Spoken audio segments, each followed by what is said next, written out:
Minor League Championship returns this summer, live on Willow TV.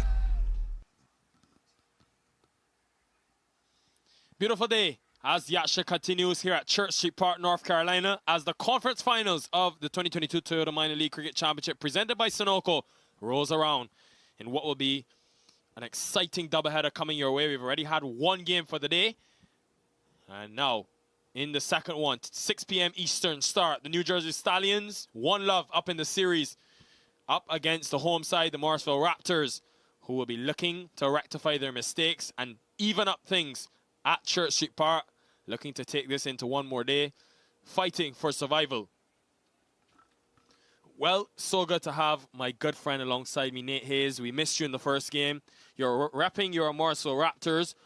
What do you think went wrong for them in the first game, and what do they need to do to improve for the second game in a must-win, remember? Well, all season they've struggled a little bit at the number 3 spot. That came back to haunt them quite a bit. As you saw with the Stallions, they managed to struggle through a couple of 50s early on, and that really helped them at the end.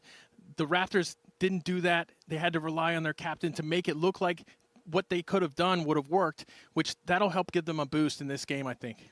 Yeah, it was spin-dominant performance from the New Jersey Stallions after getting that 152. It was a par score here at Church Street Park. What they were able to do in that second innings, bowling with a lot of their spinners. I'm interested to see now, though, with the change of conditions, a lot of sun on that surface, how do those spinners come into play? How do the Stallions and the Raptors both adapt? Earlier, we had the two captains, of course, Dane Pete and Jesse Singh out in the middle, and similar result. Dane Pete winning the toss, and you can see Jesse Singh having a good laugh about it, because even though the Raptors were defeated, they've opted to bowl first. And a team that are still very strong when they do chase in this 2022 Toyota Minor League Cricket Championship. I look at the Stallions. Just one change for them. You think it is a rest for Manoj Acharya, their leading wicket taker. And back in is Stephen Wigg, the 2021 leading wicket taker.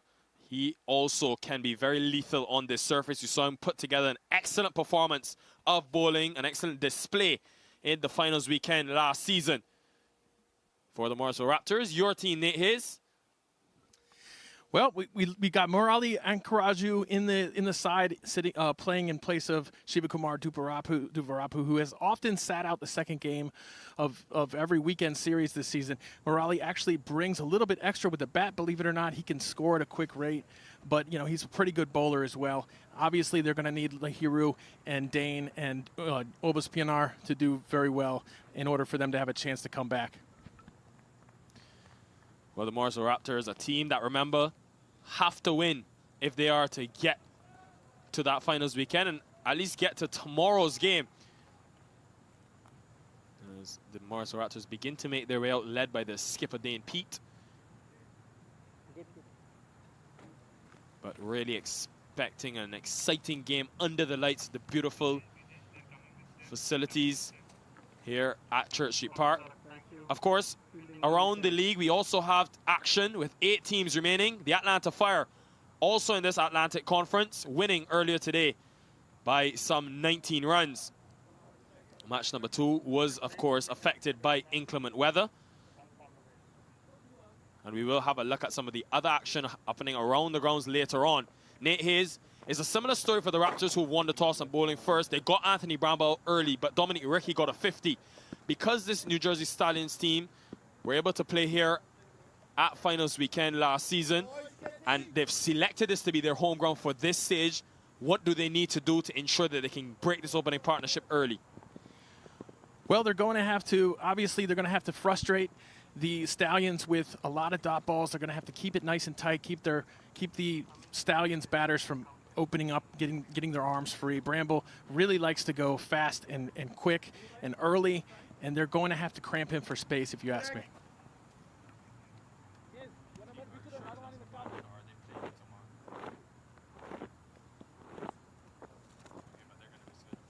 It's coming left arm So over, sir. Two openers, Anthony Bramble, Dominic Ricky in the middle, as they so often do for the New Jersey Stallions. Interesting on Anthony Bramble, he batted at number 5 for 6 games. He was chopped and changed between numbers 5 and 6, but When they lost Akshay Homraj, he had to go up the order to join Dominic Ricky, and he's been a real threat.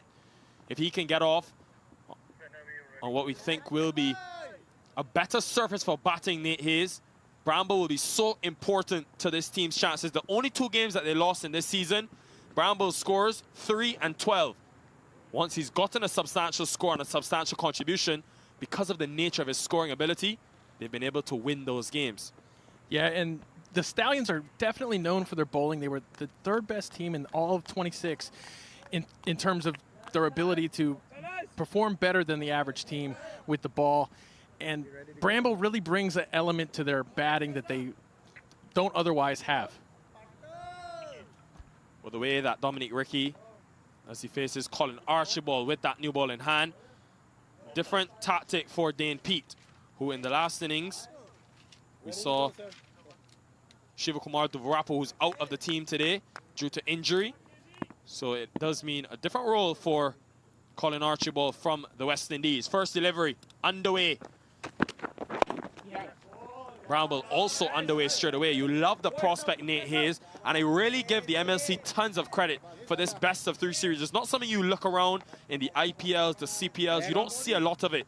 But the fact that you have a concept where you've got a team having to win 2 out of 3 games to get to the next stages.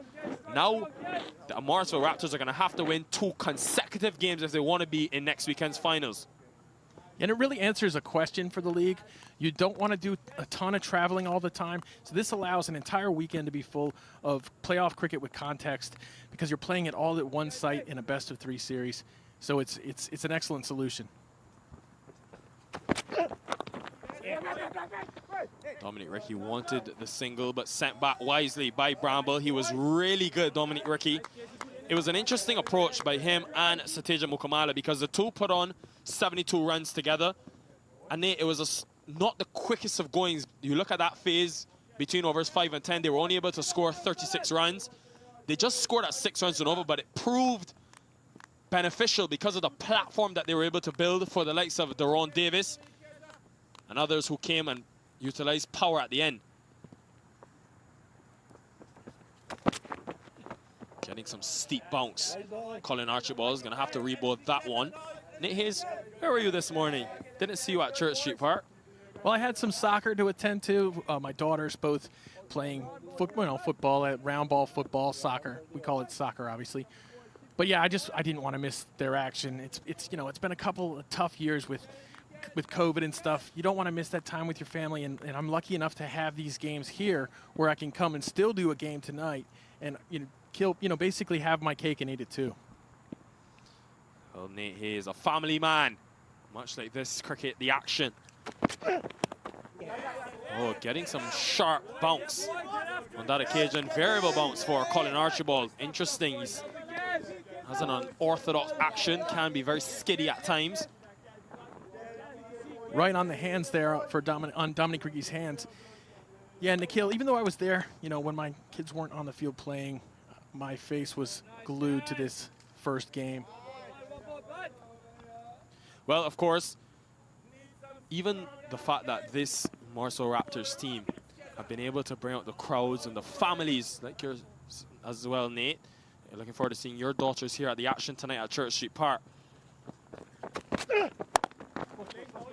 It's interesting to see how they react mentally after a tough loss where even though it was much closer than you would have expected, 16 runs, it really was out of the question when you look at the score that they were after 15 overs. It was always going to be tough being 76 for 7. How do the Morrisville Raptors, a team that you've watched very closely this season, mentally rebound? Well, it helps that Dane Pete actually put a fighting effort up at the end. He said time and time again, this is a team that never says die, and he really put, his money behind it in the last innings. Good delivery from Colin Archibald, bringing the aggression early. Has a nice stare at Dominic Ricky. This is the battles you love to see. He's a first-class player, fresh off of West Indies A duty. And Dominic Ricky, but he's had to face the music early on. And has a word with him as well. Look at the follow-through, straight down the track. And has a chat to Dominic Ricky. Doesn't matter that he just scored a 50 against his opposition earlier today. fresh start. Everyone starts at 0.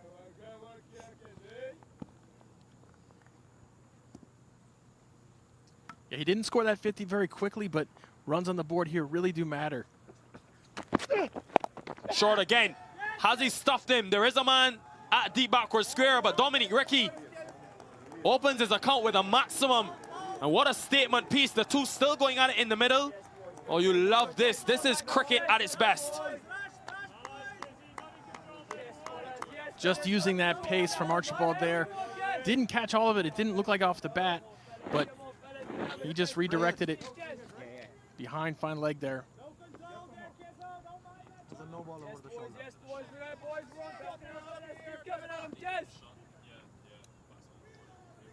Yeah, Ricky scoring 52 off of 45 in the first game today. It's nice to kind of struggle through an innings and end up with 52.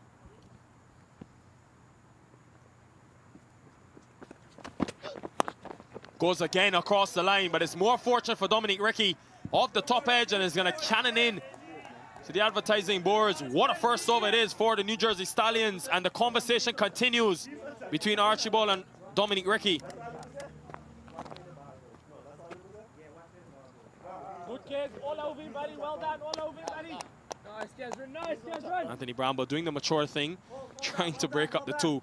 Dominic Ricky will be happy to talk as much as he can because he's a man in red-hot form. It's been a massively improved inning season from him. 15 for none after 1.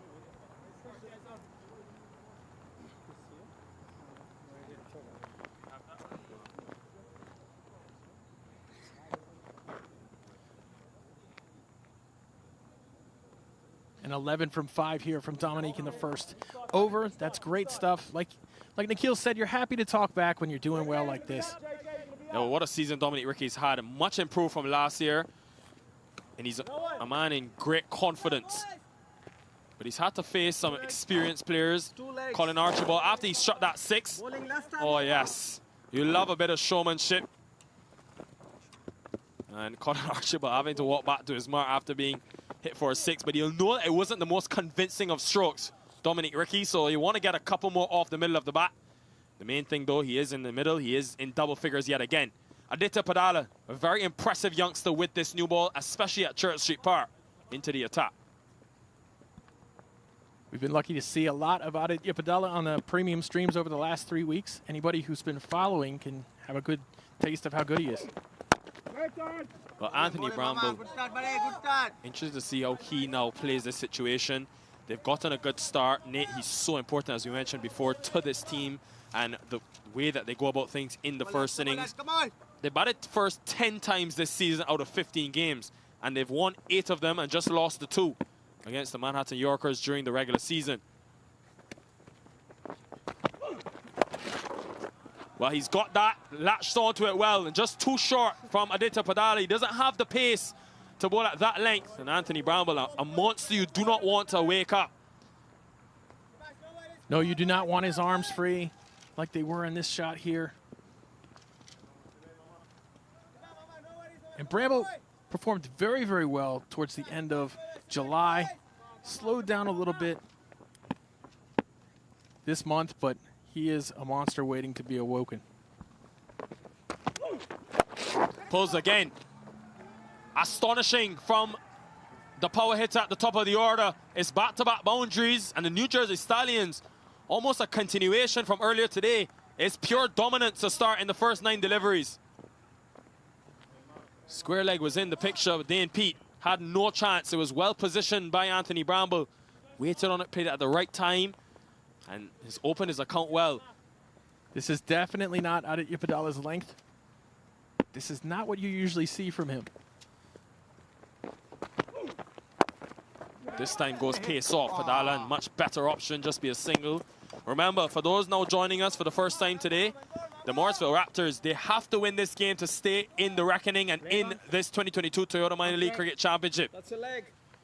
The Stallions won earlier today by 16 runs. Similarly, batting first, posted 152, which is the par total at exactly the par score in the 14 matches played here at Church Street Park. And they'll want to get past that 150 mark. especially after this start.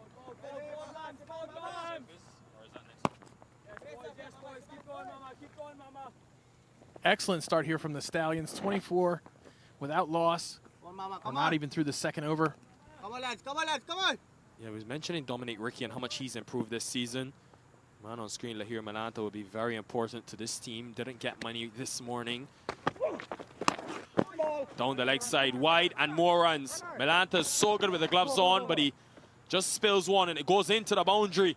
5 wides after what was turning out to be a good comeback from young Aditya Padala. And that is what pressure in pressure situations does. Come on, lads. This is important. Come on, give you everything. Come on. Come on, lads.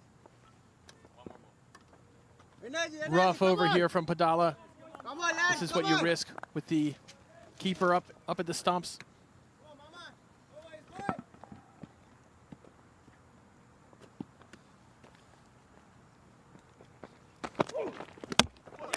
But the wicket comes this time, and the youngster fights back in a huge way.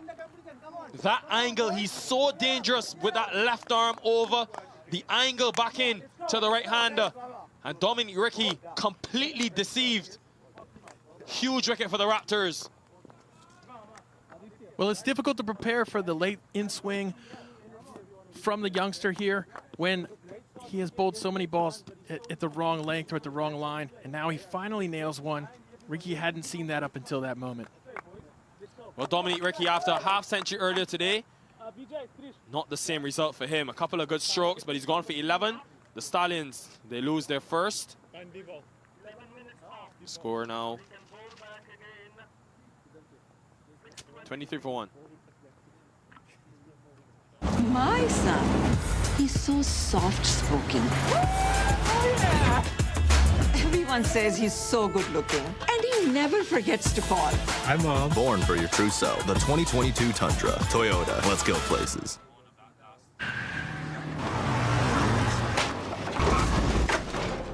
What's up, Doug? What got into you? At Sunoco, we know how to fuel peak performance. Fuel your best. Sateja Mukamala in at number 3. This youngster has impressed thousands, you could even say millions around the world, just making his international debut a couple months back. He's played 4 one-day internationals for the USA, and really, at 18 years old, has lit the world on fire, you could say, and also helped his team fight through to 150 earlier today. Can he do something similar? And the reason he's here, the wicket from Aditya Padala. Look at the in-swing late through the gate of Dominic Ricky. And he, because of that strong area where he's able to hit Aditya Padala, swinging the ball back in to the right-hander. He's so dangerous. We saw it against Raheem Cornwall as well, where he was able to dismiss Cornwall twice. Spin into the attack for the first time, Jacob Espinar.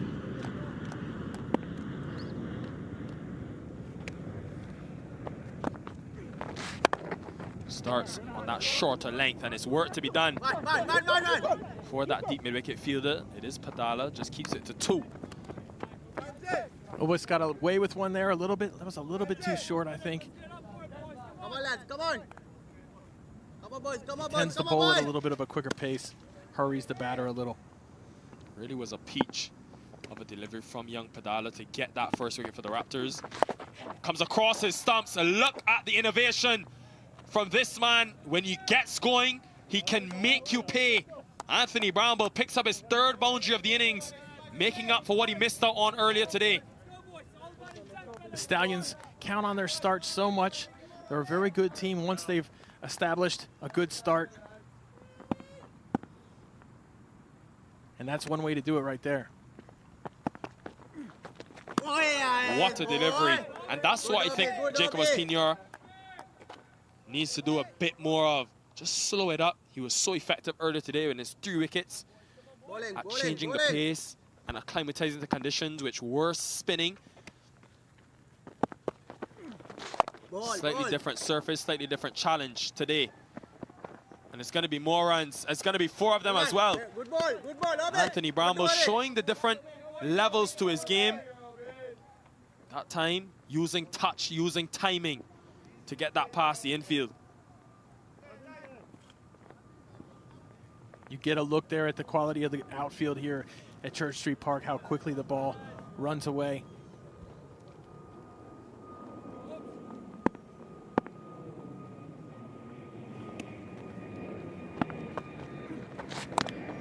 Oh, decided to play that very late. Anthony Bramble luckily gets away with it in the end. But you looked at this New Jersey Stallions team coming into the playoffs this weekend. The power play was an area where they had to improve on. Batting first, the 14 times they had done so this season, they were only able to score at 7.6 runs per over. So far today, they're going at 13.5. Brute force. This man is so powerful, Anthony Bramble. We've seen Cornwall, we've seen others, but Anthony Bramble, he's in a class of his own. Just a lot of strength on that one. Pushes it through the gap. End of the third over, 43 for 1.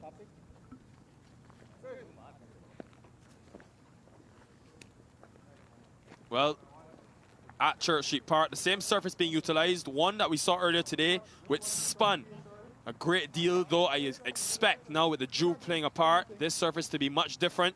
We've had a whole day of sun baking the surface together, and I think it would be a lot better for batting Nate Hayes, but also probably the ball will come onto the bat a lot nicer. So you think that something in it with that green grass for the seamers. And it has a tendency to become an even better batting wicket as the evening goes on. Second innings, people in the night game, teams like to bat second here, as you mentioned several times, Nick. Padala continuing. Again, getting that inward movement, but Mukamala is such a good technical player, able to manipulate the gap so well. This is a combination which I think works wonders for the Stallions. You have a player like Mukamala who can afford to take his time, can score using singles and boundaries. He just hit 3 4s in that 50 that he scored earlier today. He's a touch player who likes to manipulate gaps. And when you have someone like Anthony Bramble at the other end, I think it just plays into his comfort zone so well. That's why he's coming at number 3 to bat alongside Anthony Bramble, who's already gotten off to a ferocious start.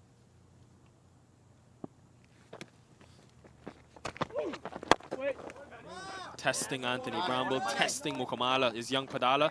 He only bowled the 1 over earlier today, but this angle from over the wicket with Malanta up to the stumps has caused problems throughout this tournament.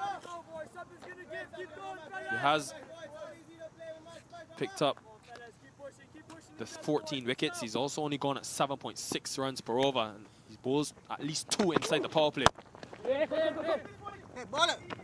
Yeah, we're seeing a lot more what Padala does well these last few balls. I just want to say, I want to congratulate New Jersey Stallions for how they've stuck with Simon Kamala the last couple of seasons. He's had a couple of dry spots. He's a young batter. He doesn't bat maybe as fast as you would always want from an opening batter at T20, but they've stuck with him and they've reaped the rewards time and time again.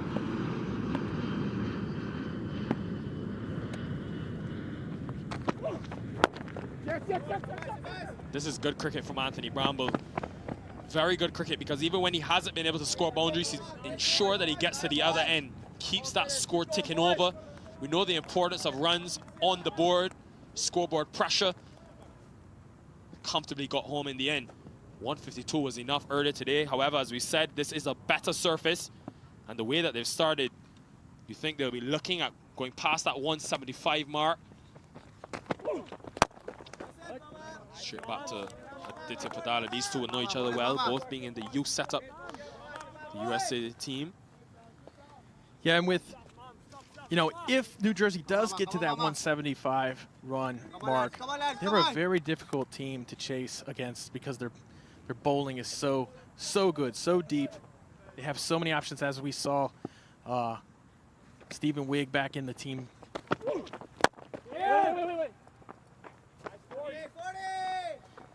Ends the 4th over with a dot. We'll get back to that in the next over. End of 4, 47 for 1. Come on, boys, come on, boys. Be flat, boys. Come on, boys. Come on, Archie. Come on, boy. The New Jersey Stallions looking to close this series out, and book a spot for the second season running in the Minor League Cricket Championship Finals weekend. Next weekend is coming your way at Church Street Park right here in North Carolina, where we'll have the final 4 teams fighting it out for that trophy, the coveted prize. The youth out in their numbers. Nate Hayes, you guys always boast about a big turnout at Church Street Park for these evening games. I hope you don't disappoint. Well, I hope so too, but I don't count on disappointing. We have, as the league games end, more and more people roll into the park, roll up to the park, they walk to the park, they take a shuttle to the park. But yeah, under the lights, we'll see many more people. Colin Archibald in again, and not surprised by Dane Pete that he's gone to Archibald. I thought maybe we would have seen an over from Matthew Ford as well inside the power play, because there's one man at the crease who they'll want to dismiss, and that's Anthony Bramble. When you look at what he's able to do for the Stallions and the times that he has gotten substantial scores, it's the manner that he scored. That 80 not out from just 43 deliveries against the DC Hawks was such a dangerous not 58 from 29 balls against the Titans. When he gets away, he really can make you suffer as an opposition, so they'll want that wicket desperately. Close, but should just be one. Down to that deep mid-wicket region. What has impressed you the most about Anthony Bramble, the way he's come into the minor league? I mentioned at the start, he batted at 5 and 6 for the first 6 innings, but then moved up to the opening spot. Well, he's given them that explosion that they can, that explosiveness that they can pair with Sai Mukamala. Take some of the pressure off the young man. And Nikhil, you and I were in Philadelphia. We saw Bramble absolutely explode there. He's a very powerful batter. He gets the team off to a great start where they can kind of count on their lower, middle, late batting towards the end of the innings to give them that final boost. And that kind of completes the package for the Stallions. Well, he's one of those power hitters in this 2022 Toyota Minor League Cricket Championship. Toyota Tundra-like players.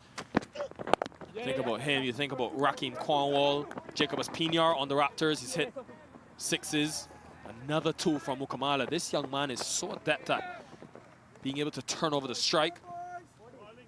And Peter Delapena mentioned it earlier today, the youth and the young talent on display.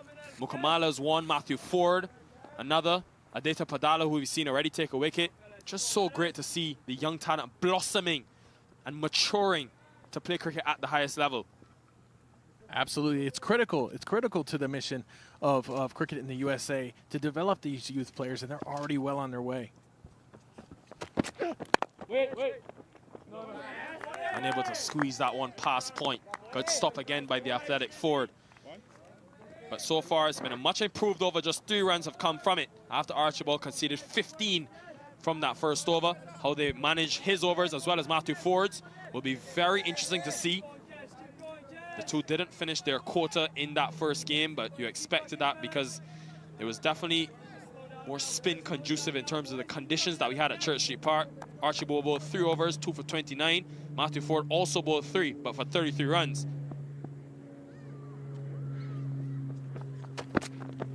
Short, but he's helped it along its way. What a shot from the youngster. That's a shot full of courage to go all the way over the rock for a maximum. Not backing down is young Sateja Mukamala. And that cameraman that down there is going to have to look out. He's going to have to keep his head up because that one's coming awfully close to him right there. Oh, look at that, though. Didn't even flinch. Our superb cameraman down at the fine leg region. Aaron, brilliant. On and off the field, Nate Hayes. Getting great views thanks to Aaron and thanks to, you know, all these wonderful cameramen here. It's a much improved start in the power play for the Stallions, even after losing the wicket of the reliable Dominic Ricky. Mukamala's come in, he's just improved by leaps and bounds. Yes, he got runs last year, but he would want to improve that strike rate. We spoke to him at the end of the last game, and he said it's an area he's been working on. You can clearly see it. Archibald around the wicket now. 2 is the call again. Sent back smartly, though. Don't want to risk anything at this stage. End of 5 overs. The score, 57 for 1.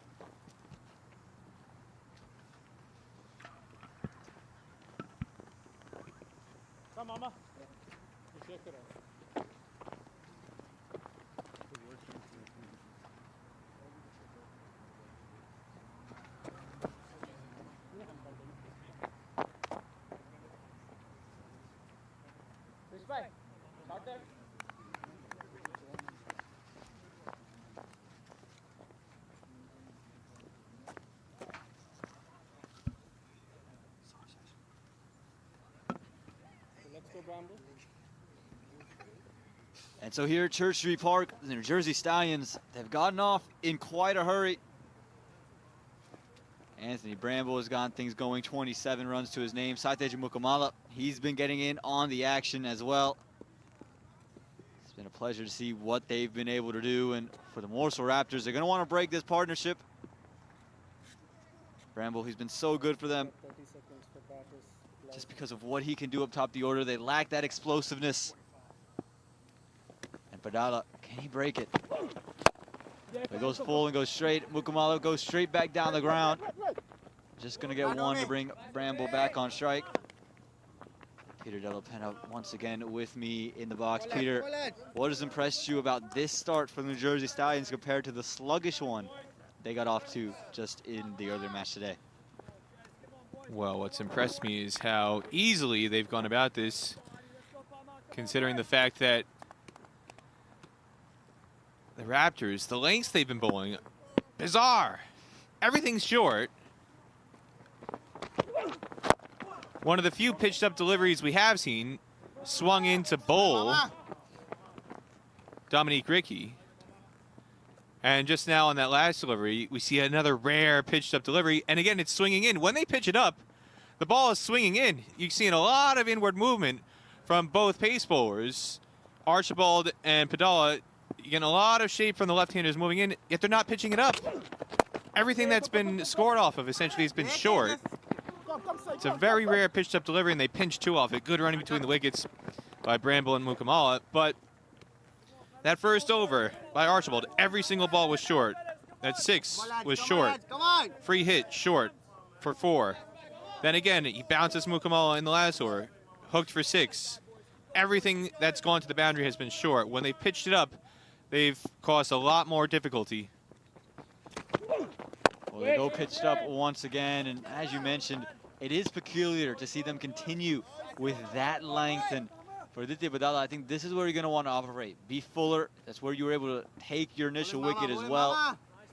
And it's where you seem to be creating the most problems, as you mentioned, Peter. Well, again, that's where they've been getting the movement. Anything short, it's just sitting up waiting to be whacked, especially over the leg side. But when they have pitched it up, they're getting that extra movement. They're causing problems. I don't understand why they're not bowling fuller. Well, again, Fuller, a little bit of width on offer, but can only get a call on Archibald. And something peculiar about Church Street Park that's different from other venues across the country is the game seems to ebb and flow a little bit more here, where you just see one team just absolutely obliterate the lights out of the ball. And then you just see a bowling team come in with the phase where they just don't give up any runs and really reel things back. And it looks like a bowling paradise. Well, this one on the full. It looks like it is going to be a catch. It's Abhiram Bolasetti. You can see the elation on his face. And Aditya Badala strikes twice. This time he strikes in the form of Saiteja Mukamala to finish out the power play. Huge wicket here for the Morrisville Raptors. Well, it's not quite where he intended it as a full toss, but the intent is correct. Getting it full. He didn't pitch it, but it's a low full toss, slice to backward point. And when they tried to get it full, that's when they've got the wickets. They got to keep pitching it up. That's where they've gotten success. Simon Kamala out for 15, and at the end of the power play, it's 61 for 2.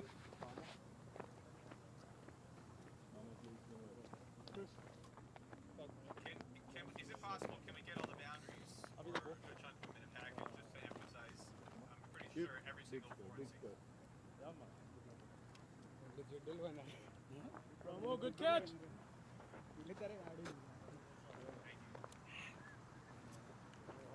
No, just the sequence, just to show that every single one has been short.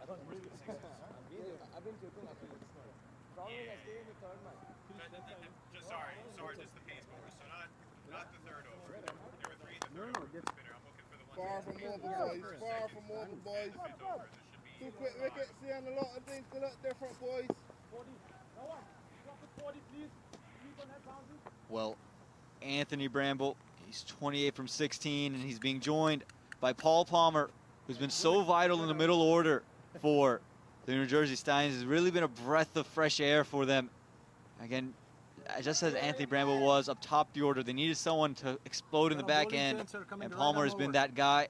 It's Dane Pete, the captain, who's coming with the ball in hand, and he just wants to test his arm against the likes of these two bats and see if he can produce this wicket here and get Bramble out and just turn the match on its head. That's your middle. Palmer will start at the non-striker's end. Off. Again, Dane Pete, so much experience he hasn't really had the season he would be hoping for with the ball, but he seems to always just be able to produce at the right time, whether bat or ball. Can you do it this time with ball in hand? Quick single attempted, and they do get a little bit of a fumble there from Colin Archibald. They like not to throw it either. Yeah, yeah.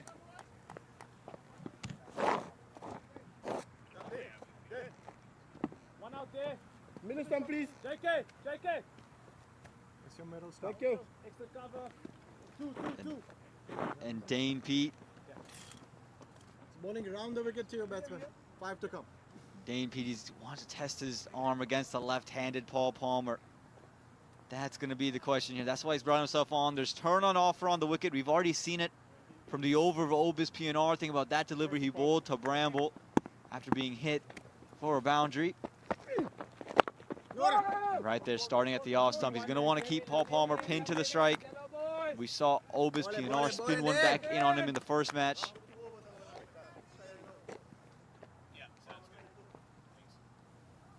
Dane Pete just trying to use his spin away from the left-hander. Again, we just talked about this, the ebb and flow of the game. A wicket just changes the whole outlook. Things have just slowed down a bit since that wicket to Sai Mukamala. And it's such a big wicket.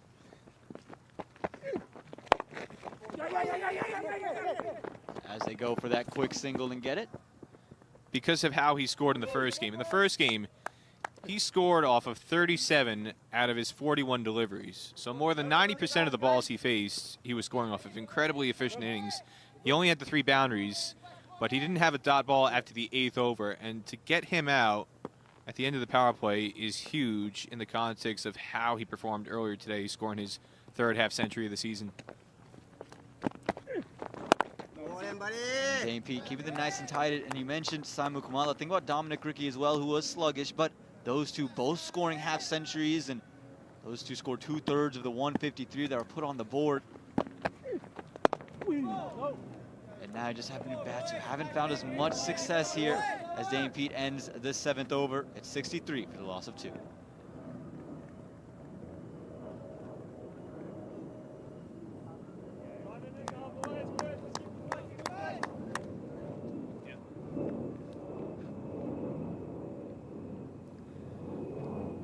So here we go.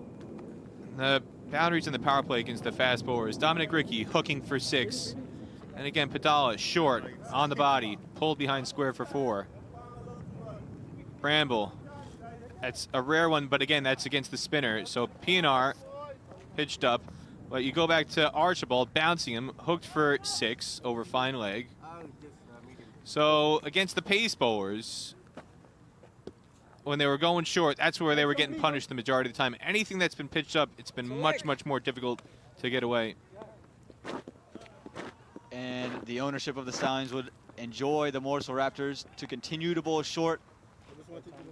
But the Morrisville Raptors going with the peculiar changes. One of the changes they talked about earlier, Nikhil and Nate, Murli Krishna Ankaraju hasn't bowled a lot in this tournament, but he's someone who genuinely pitches it up. That's where he likes to be fuller in length, and that's where they've elected to go.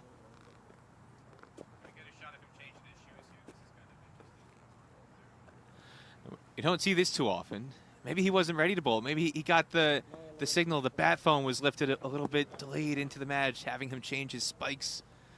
Not sure if he was prepared to be asked to bowl, but he's changing his spikes now to get better footing. Can we go back to the owner shot quick?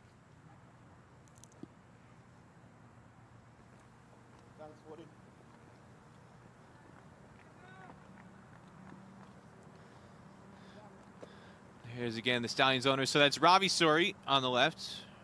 And his brother, Prem, owns the Silicon Valley Strikers. The two brothers faced off in the final last year. So that's Ravi Suri on the left. And on the right, that's Rajat Dhingra. His daughter, Disha, is a star on the USA Women's under 19 side. USA Women's under 19 side that just beat the West Indies in a 5-match series. They cleaned them up 4-1. Look at this pulling straight to start off there from Murali Krishnan Karaju. Had the privilege of being in Florida for that women's series for 2 of the matches, which was incredible. Now, we got to get on, Rajat, about a women's MiLC. Come on, we need to get Disha into the franchise competition. She was a star for the USA Women's Under 19 team taking on the West Indies. Come on, Justin Gill. Come on, Josh Dascom. Come on, Rajat Dhingra. We need to get a women's minor league cricket going. Get Disha on display on Willow TV.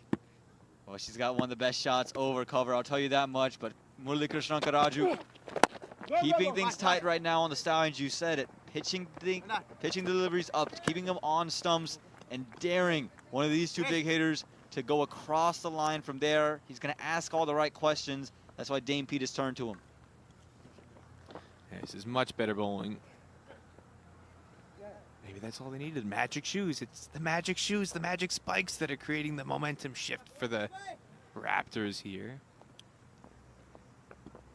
I'm not sure they're ruby slippers, but they seem to be doing the trick for Murali Krishnan Karaju at the moment. And he's changing the angle now to the right-hander. Again, full, this one, a little bit of width on offer, but all you can see Bramble do is push it into the offside. And at this stage, the Raptors are going to take those singles. They don't want to leak those boundaries every over. They're okay with just the singles and the doubles. Come on! So they're not ruby slippers, but there's no place like home. No place like home when you're in Morrisville, North Carolina. No place like home indeed. And Murali Krishnan Karaju, a legend here at home. He's plays in the local leagues and has made quite the name for himself, not with the ball, but with the bat. But right now, he's performed admirably with the ball. Again, exactly what the Raptors and Dane Pete would have asked for. Just bowl full, bowl straight. Dare them to go anywhere else. And again, you just take a look at this. Again, full and straight, and just beat the left hand of Murali Krishnan Karaju. It's been a lot more difficult to get away pitching it up. So this is much, much better from Karaju. This one finding the inner half of the bat, and again, just asking all the right questions. Krish, as he's known, again, he hasn't bowled quite that often here in minor league cricket. He's only played 2 games, and one of the games was against the Atlanta Lightning after they'd already clinched the playoffs. And only bowled 1 over in a meaningful match, but he's doing the part really well here today. Now, can he climb these pine trees like Krish, like Hrithik Roshan? Are we going to see some Spider-Man-esque stuff from Krish? I love the Bollywood movie references. I'm sure the Morrisville community does as well. That's 8 overs gone. It's 70 for the loss of 2. 1, 2, 3.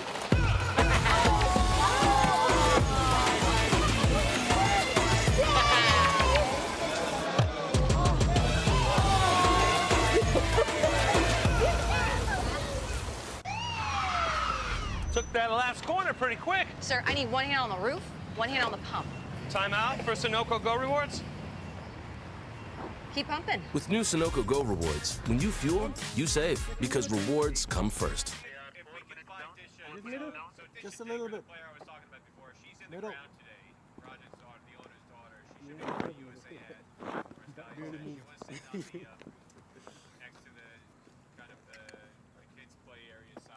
Wait, just give me a minute.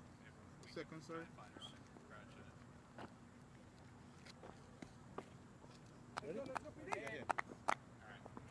Well, Dane Pete back into the attack, rolling to the left-handed Palmer. And again, things have just started to quiet down. Ever since that Padala over, they started pitching the balls up. They got the wicket of Saiteja Mukamala. And even though Anthony Bramble was the one doing the bulk of the scoring, he is yet to find boundaries Again, since that wicket has fallen, because of the good wicket, the good bowling of Dane Pete and Murali Krishna Karaju. This time used to the feet, but all he can do is jam it out. And Dane Pete, so experienced, so smart, just spotted the movement. Yorked Anthony Bramble.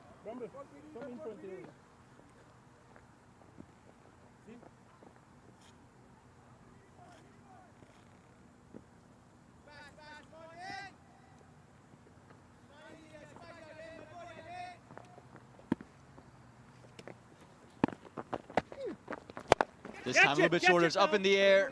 Cries of catch it, but it's going to be a bounce out to Oba's PNR in the deep. But again, you'll take this if you're the Morrisville Raptors.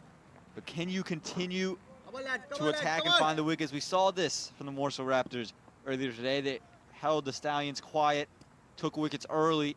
But after that initial wicket they took, they just didn't let, they couldn't take that extra wicket. As Abhiram Bolasetti comes in and they're able to get to, again, Sateja Mukamala, Dominic Ricky able to score 50s individually. And from there, the platform was set. So if you are the Morrisville Raptors, even though you've done well to corral things back, you got to get yourself back amongst the wickets. Go. Well, that real killer stage was the last 2 overs in particular. They scored 53 off the last 5, but 33 off the last 2. And that was really the kiss of death that the Stallions put on the Raptors. And they've got to learn from that and contain, especially at the death. This one is pulled away. Length was a touch shorter. Mid-wicket there, but he's not going to be able to save it. It's going to be another 4 runs. Abhiram Bolasetti, he doesn't look happy with himself there. They had just stemmed the flow of boundaries, but in the final delivery of the 9th, it's 4 runs, 79 for the loss of 2. First boundary since the 5th over, and very rarely has Dane Pete gone short. But again, we see it again now with the spinners. Too short, and you're going to get walloped through the leg side. Bolasetti puts in a great effort, but all for naught.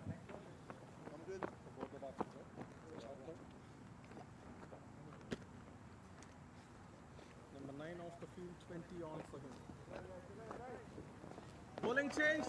Right arm over. Middle stump, please. It's too much. A little bit. With 9 overs gone. Middle stump. Spin from Dane Pete. Going to continue. It's going to be Kartikeya Jagadish, the leg spinner. Again, we talked about it earlier today. Took a 5-for down in Florida. It's a really good leggy. And Peter, I think you're going to want to talk to him after the game. Very good singer as well. I think you'll enjoy the Bollywood music he's able to produce. But Jagadish, can he produce a wicket? Starts full and straight. It's just helped into the leg side. Some work to be done for Dane Pete, and he can't do it. It's going to be 4 runs to start things off. Just try to cut it off, but Paul Palmer starts this over the way the previous one ended with the 4. Oh, the Toro is back. The Matador with the red cape. Dane Pete on the boundary. Uh-oh, here comes the Toro, and Ole gets through the red cape into the boundary. You got to do better than that, Dane Pete, especially the playoff match, an elimination match on the line. This one is tucked into the leg side. Just going to keep it to 1. You can see how Abhiram Bolasetti firing it in. This means a lot to the Morrisville Raptors. They were in a similar position last year, if you remember. They got swept by the New Jersey Stallions last year at home. They don't want to have a repeat of 2021. They're trying to right the wrongs. Got off on the wrong foot at the morning match. Can they correct things here this evening? I'm curious on a pitch that looks like it's going to be more helpful to the spinners. Jagadish only bowled 1 over in the first match earlier today. 1 over, none for 7. Will he get a more extended spell today? Well, this one is cut, and good work there from Matthew Ford. The athletic Matthew Ford there at backward point. Just so good in the field. The Raptors as a whole, but especially Matthew Ford. What a breath of fresh air he's been into that fielding unit.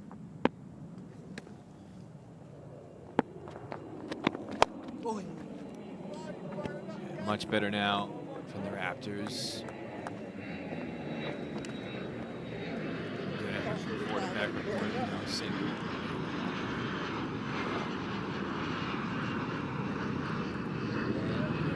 Jagadish. Bowling and Paul Palmer is going to be an interesting matchup.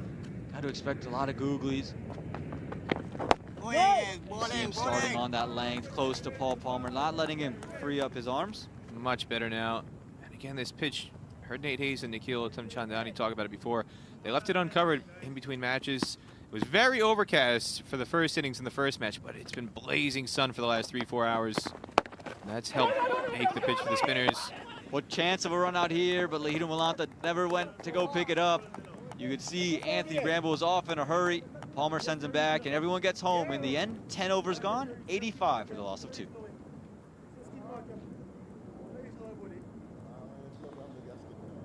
Yeah, there was some confusion here as Bramble was eager for the run. You can't really see him coming to the grain. He wanted to bolt from the non-striker's end, but it was Palmer who was a bit more hesitant there going for the run.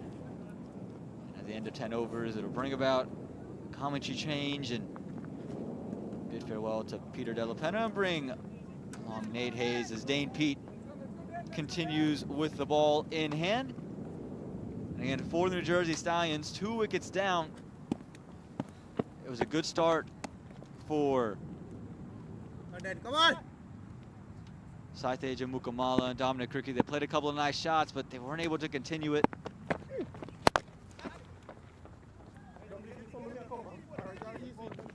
Just see, again, singles being taken here from the New Jersey Stallions. They're just finding ways to keep the runs flowing. The Raptors just have to minimize those poor deliveries, the short ones they've taken advantage of. We've seen 2 boundaries in the last 2 overs. Again, if you are the Morrisville Raptors, want to quiet things down. This one is pushed back down the ground again, just accessing the areas along the ground for ones. Able to find those singles. And Nate, you got a chance to step out and see what the crowd is like as they trickle in. What's the atmosphere like out there at Church Street Park? Well, it's starting to build a little bit. Obviously, we're going to see a lot more of that real soon. Well, met on the full, but just going to be one. Again, things have really quieted down. I have to imagine that the Raptor support really has riled up in the past couple of overs. Yes, and we've talked about this. We talk about this every game, how you can't take a good start for granted here. You have to, you know, there's going to be a lull to the innings at some point, typically. What a great delivery there from Dane. But yeah, there's going to be a lull, and the Raptors need to buckle down on that and try to stifle them. They'd love to get Bramble here when he's back in the on strike. This one straight onto the pad. They want it. And they give it. Dane Pete, he's loving it. You can see the elation on his face. It was the arm ball that time, just kept coming in on Paul Palmer, who expected it to come back out. He was asking all the right questions, Dane Pete. And like we said, he hasn't bowled a lot in this tournament. Hasn't had the best of tournaments. But whenever the Raptors need something, it's that man on your screen who delivers. This time with this wicket. Take a look. Just kept coming in on Paul Palmer. Well, I think he's had a pretty good tournament. Again, this angle here, it just maybe feels it might have been sliding down. Again, of course, the umpire's decision, final. It'll be the end of Paul Palmer.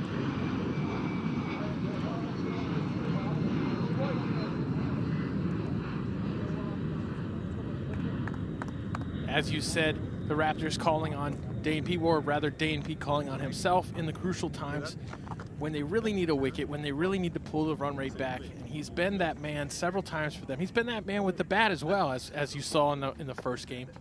Well, it's Raymond Rumraten who's come in to bat here for the New Jersey Stallions. Different role we mentioned. Peter Della Penna and I had talked about a different role for him this year, a little bit lower down the order, but he does have the big hitting prowess to clear the boundary. And this is a look at the wicket again. Again, you can see it here. It's the arm ball, keeps going down. It's the inside half of that front pad. Come on. And you're just wondering, was that going to slide down leg? He was standing on leg stump. It's an interesting question. Starts on the pads of Raymond and Rotten. They're going to get a single. And here's another look. Here's another angle of this one. I think this will give you a better look at it. Again, it's just that angle back in. Yeah, that's a really close call. Well, Nate, you tell me, what do you think? Well, it impacted him pretty much on leg and middle stump, but the angle where he released it. Well, that'll be the end of the 11th over, 89 for loss of 3. My son, he's so soft-spoken. Everyone says he's so good-looking, and he never forgets to call. Hi, Mom. Born for your true self. The 2022 Tundra. Toyota. Let's go places.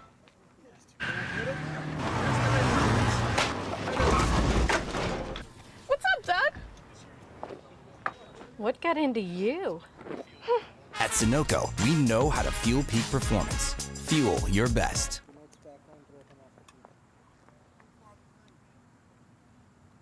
Well, Raymond Rotten, he's going to be relied upon heavily. And he's really reinvented himself coming into this year. Much different player than what we saw in 2021. Yeah, strike rate jumped up tremendously. And you can see why there, the aggressive nature. That time just finding the under edge from the delivery of Kartikeya Jagadish. Yeah, last season his strike rate was 109.49 in the regular season. This season, it was 132.64. This one just pushed into the covers, and again, the Morrisville Raptors have to make sure they're consistently amongst the wickets. As long as Anthony Bramble is there, there's always that danger of him just exploding. We saw the initial surge early in the innings. And if he can find a late one here and just really boost New Jersey Stallions to a score of 180, you got another exciting match on your hands here at Church Street Park. Yeah, JK with the ball here for the Raptors. This is good. He's a very good wicket taker. He strikes very regularly, and they're going to need him. They want him to get Bramble. That's what they want. Oh, short. Just going to be pulled out to the deep and pulled out to Obis PNR. Oh, yes, that's it, that's it. And once again, we've seen the Raptors get away with a couple of short ones with their spinners against Bramble, who really probably should have put that ball away.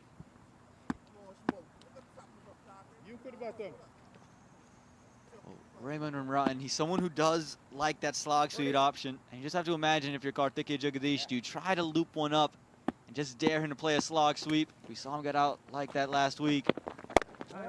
Instead, just drops it a little bit short, but not enough room to cut it away.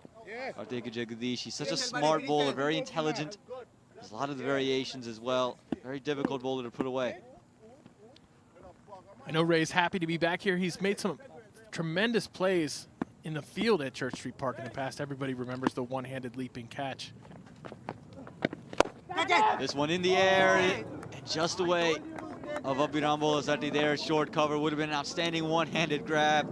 Just stays out of his reach. That'll be the end of the 12th over. 92 for the loss of 3.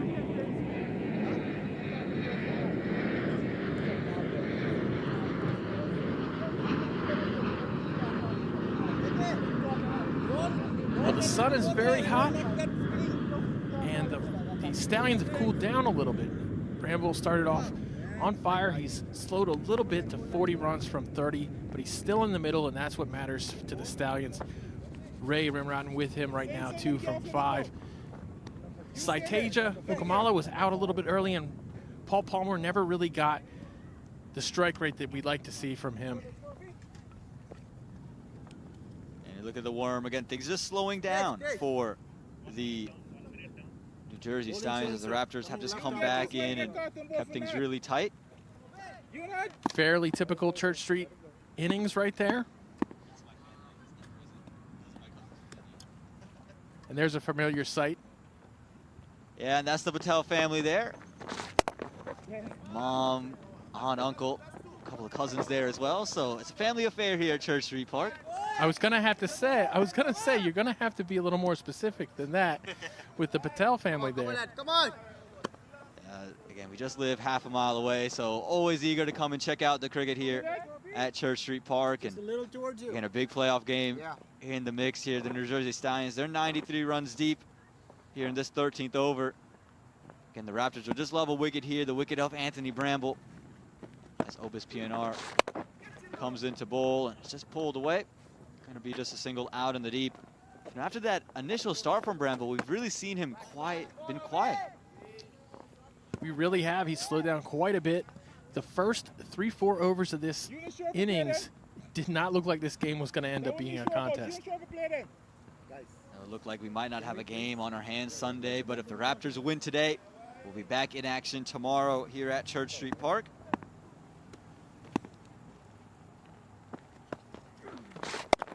One. This one just cut through the offside, and again, so smart are the Morrisville Raptors. They've just really learned their lesson. And they've just made everything so difficult. Again, we haven't seen that flurry of boundaries, just the 2 boundaries in the 7th and 8th over. I haven't seen it come since then. Well done. Again, this is the experience that's been leaned on for the Morrisville Raptors. Obis Pinar, Dane Pete, and then Karthikeya Jagadish, who wasn't available for the first half this year, if you remember, Nate, for the Morrisville Raptors. But ever since coming in, he's been a revelation for them. Anyone who watched the Morrisville side last year wouldn't be surprised as this one met on the full and out to sweep recover. And Rohan Fudke, and again, the fielding just been absolutely terrific for the Morrisville Raptors. Yeah, they're known for that. They need to have good fielding, especially at a ground like this where one mistake can cost you 2 runs usually. And this one, bat pad, and no run on offer to end the 13th over. And Obis PNR, another good one for him. 13 gone, 96 for the loss of 3. And here's what's going on in Texas today. Rain. Again, you can see play abandoned and match abandoned in both games. So it means tomorrow, Sunday, the Dallas Mustangs Seattle Thunderbolts. It's a winner take all. And to me, this was one of the best series that we were going to get to watch because I think these 2 teams are so evenly poised. And there's a look at California. The Strikers won by 9 wickets, chasing down the target within 10 overs today against the Chicago Tigers. The Strikers looking like a much better team. Right now, they're playing the second game with the Tigers at 125 for 5 after 19 overs. And here's the other Eastern. Again, game 1 won by the Fire. DLS, they win by 19 runs against the Manhattan Yorkers. And because DLS in game 1 led to the abandonment of game 2. So we'll get to see game 3. As Karthikeya Jagadish comes back in and stays on off stump. It's a new over, but it's the same bowler, and it's the same types of deliveries, not making it easy on the 2 men in the middle. They just haven't been able to get bat on ball and put things away. This time, use of the feet, goes back down the ground. Just going to be 1 out to Obis, who gets a little bit of a misfield, but not enough for that second single to be taken. Again, it's just really good bowling and really good work in the field from the Morrisville Raptors. Yeah, you see, Obis just fumbled that a little bit right at his feet. He could fire that in. Raymond and Rotten just finding ways to get singles, and again, just got to continue to facilitate.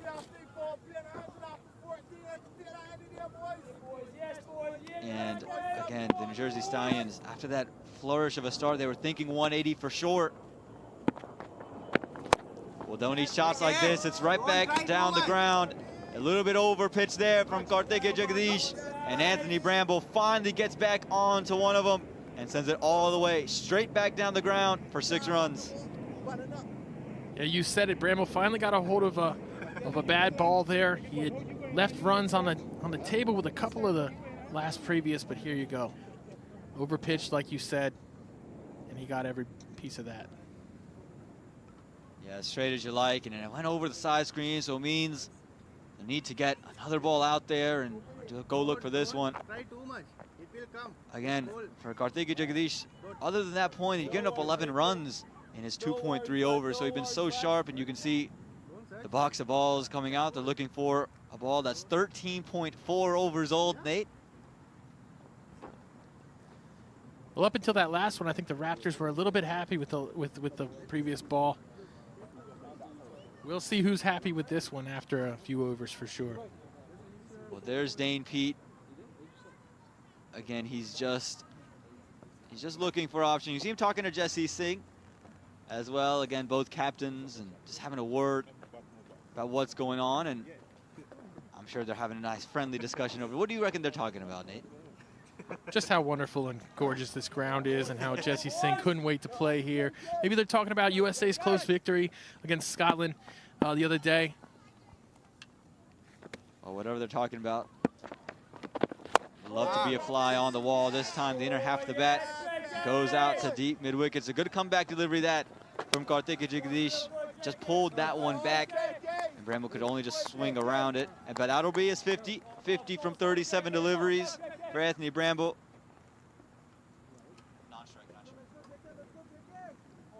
And again, Anthony Bramble, who got off in a hurry, slowed up as of late, but with that last 6 and that single, able to get himself to 50. A slight bat raise from him.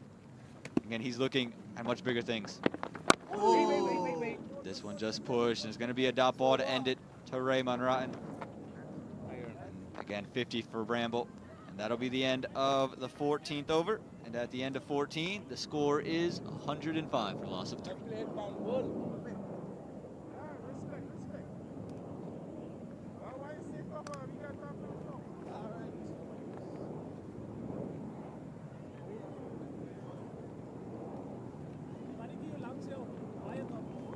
There we go. Some fans following the game, following the action on their phone, taking a look at the scorecard, probably on the Quick Buzz site. Sorry, Quick Clubs. Or they're watching it on the YouTube, listening to our commentary, listening to that mistake I just made. Watch that plane there, flying out of RDU.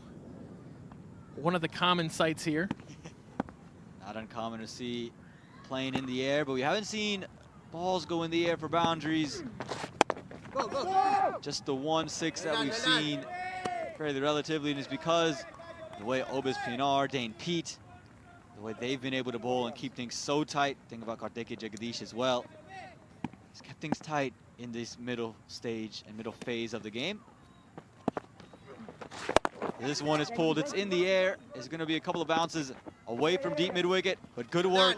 That looks like Aditya Badala out there in the deep, and no doubt about it, the left-handed out to Dane Pete as he fires it back in. It's just such good fielding from Aditya Badala. How many times have we said that over our time here at Church Street Park? When you see the ball headed to a gap next to Aditya Badala, you can bet he's going to chase it down and save a boundary. Did so there. This one is cut away through the offside, but sweeper cover in place to just keep it to 1 run. Again, Obis Pinar, who last week was a little bit expensive with the ball in hand, has really come back beautifully, has had some of the best balls that we've seen here so far in this semifinal weekend. Yeah, we saw the advanced stats have Obis Pinar ranked in the top 10 in the league with bat and ball combined. This one, it's in the air, over covers. Has he got all of it? No, it hasn't, but it's just a bounce out to Rohan Phadke. Looks like they're able to come back for 2 runs there. It's good running from the New Jersey Stallions, understanding that the boundaries aren't flowing the way they would like it to. So they got to find ways to get those doubles and runs flowing in any facet that they can. Try to get themselves up to that 180 mark. This one again pushed to the offside out to long off for a single. Pinar really bowling quickly, the ball is a hot potato in his hands. He's ready to go with the next ball as soon as he gets it. Seems to be a common trend for the Morrisville Raptors. How about Dane Pete, how quickly he gets through his overs. This one straight as you like, back down the ground, but fielder in place there to keep it to just 1 to end the 15th over. At the end of 15, it's 112 for the loss of 3, and we'll have a change in the comms. Whoever you are on the field, the dream is what drives us. Gear up for your dreams. Shop now at dreamcricketstore.com.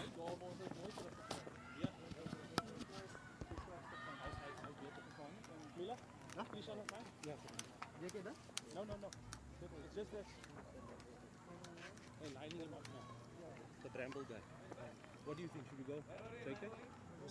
Packed crowd in as they slowly trickle in here at Church Street Park, all trying to be part of today's action in the conference finals of this 2022 Toyota Minor League Cricket Championship, presented by Sunoco, of course.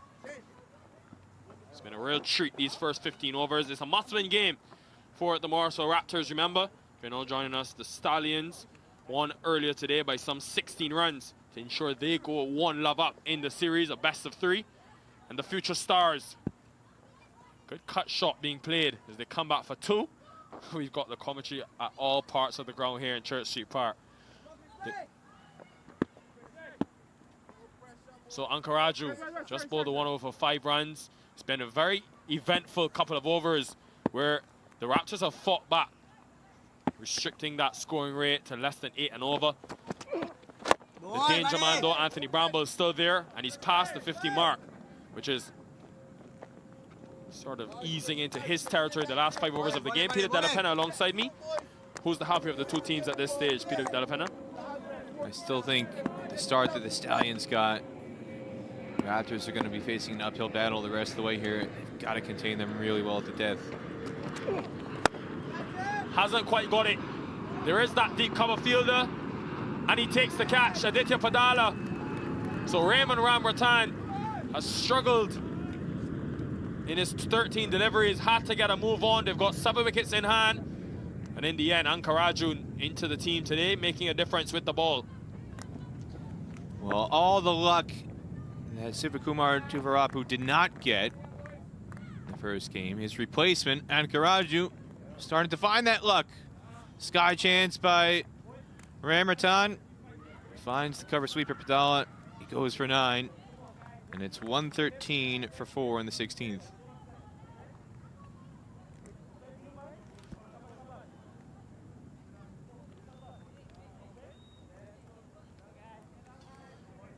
Well, the man, the star from the first game, Daron Davis, walks to the middle. He's so authoritative in his approach and his style of play. 32 from 15. He also picked up 2 wickets and was a great performer for the New Jersey Stallions in game number 1. Can he replicate something similar as they need to close out the innings well? He's been on the scene for a long time. He's got some experience in the CPL. First time he came to the U.S. was in 2011. He was part of a West Indies under-19 side captained by Craig Brathwaite. Faced the USA under-19 side in a series down in Florida in June, July of that year, right before the USA went off to the under-19 World Cup qualifier in Ireland. He was one of many, many stars in that side for the West Indies under-19 unit. John Campbell, another one along with Craig Brathwaite and Ronsford Beaton. There were a number of good players who have emerged and gone on to have pretty solid professional careers. Now he's plying his trade for the Stallions here. Well, when he came to the crease earlier today, the score was 99 after 15 overs. He helped his team get it to 152. Today, they're 13 runs better, 112 for 3 after 15. So he's now got the opportunity, along with Anthony Bramble at the other end. And he's here because of a miscue from Raymond Ramratan. He's never in control of that shot. One hand flying off the bat. And it just floated up to Padala on the boundary. Very comfortable catch for the teenager. I am very intrigued by the fact that Matthew Ford, who they brought in for the last couple of weekends, has not bowled a delivery in this inning so far. Off the outside edge, squirted pass, and it's a quick outfield, and it's going to be another boundary for the Stallions. What a way for Daron Davis to get off the mark. Pretty much sums up what the type of day he's had. Whatever he's touched has turned to gold.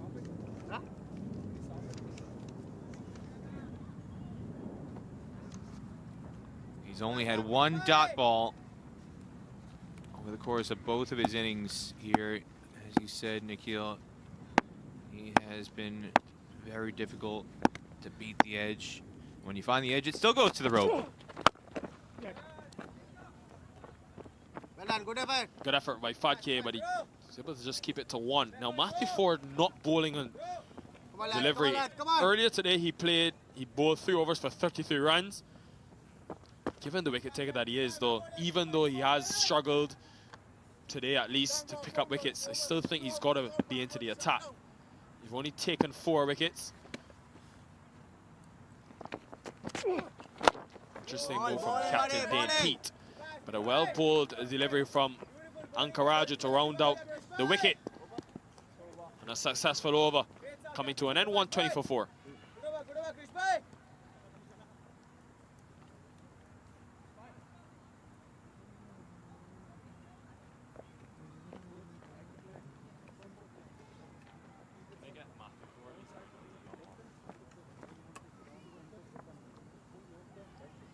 Well, still batting to come, Jasdeep Singh, very capable. The USA player, Nino Henry, can strike a few as well.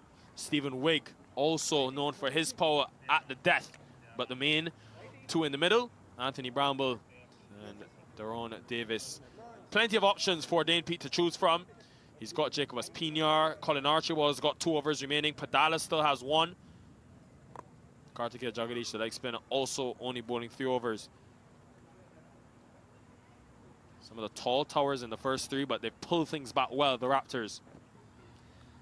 Yeah, just 1 double-digit over after those first 3, and that was in the 5th. So no double-digit overs since the end of the power play. They've got to start finding them here in the last 4 if they're going to get past that 150, 160 mark again. Darren Davis did a fantastic job of that. The tail end of the first innings in the first match. Question is, can he do it again today? As Colin Archibald comes back into the attack. 2 overs, none for 25. He was hit very hard in the power play.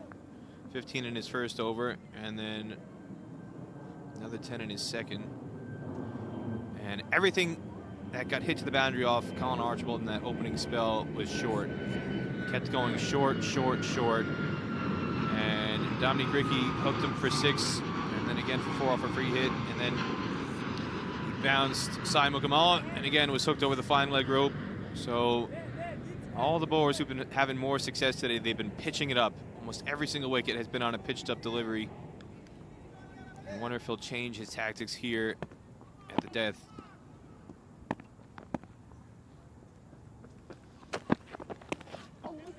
Just laps it down to fine leg, and it will be more runs for the New Jersey Stallions. Put him on that for news, Anthony Bramble. He's got another 50 in this tournament. Looking to close out the innings well. This is just really stubborn from Colin Archibald. Again, going too short. Just sits up and allows Bramble to scoop that over fine leg. With fine leg up in the ring, you cannot be bowling short or anything back of length. And Bramble takes advantage of the field setting. Knows fine leg is up in the ring. All he's got to do is just shovel it. And it's going to be a free boundary with no protection on the rope. Colin Archibald has got to do a better job of bowling a length. And we've got another discussion now between Ubis Pinar and Dane Pete to try and reevaluate the strategy. And I wonder, Nikhil, is he's one of those two telling him, pitch it up, go for the wide Yorker. Yorker, stop blowing it short.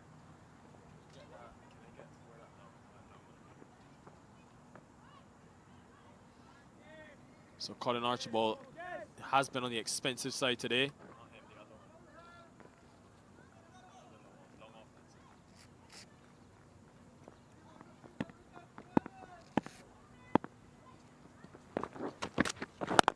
Goes full this time. Right what Peter Delapenna asked for. Now, Peter, I find it very surprising that Matthew Ford, who they've brought in, taken 20 wickets in 2021.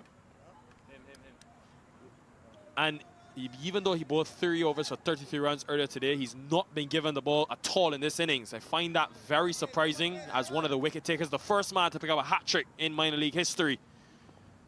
Yeah, but again, you said it, he was very, very expensive in the first match. Dane Pete is somebody who reacts to what he sees. Boy, has he hit that well. Thumped that out the ground. 6, and thanks for coming, Anthony Bramble. An exhibition of power hitting at Church Street Park. Well, this is one of the few times somebody bowling it full as a pace bowler has been punished. He was going for the Yorker, just didn't get it full enough. It was the right idea because he's not been able to contain anything going short. Tried to go for the Yorker, but he just gets it fractionally wrong. And now Anthony Bramble, we've seen it's been very hard for players in this game for the Stallions to convert a start. We've seen a lot of starts, guys getting into the teens, unable to carry on. Anthony Bramble, though, a very different story. And he looks set to bat all 20 overs.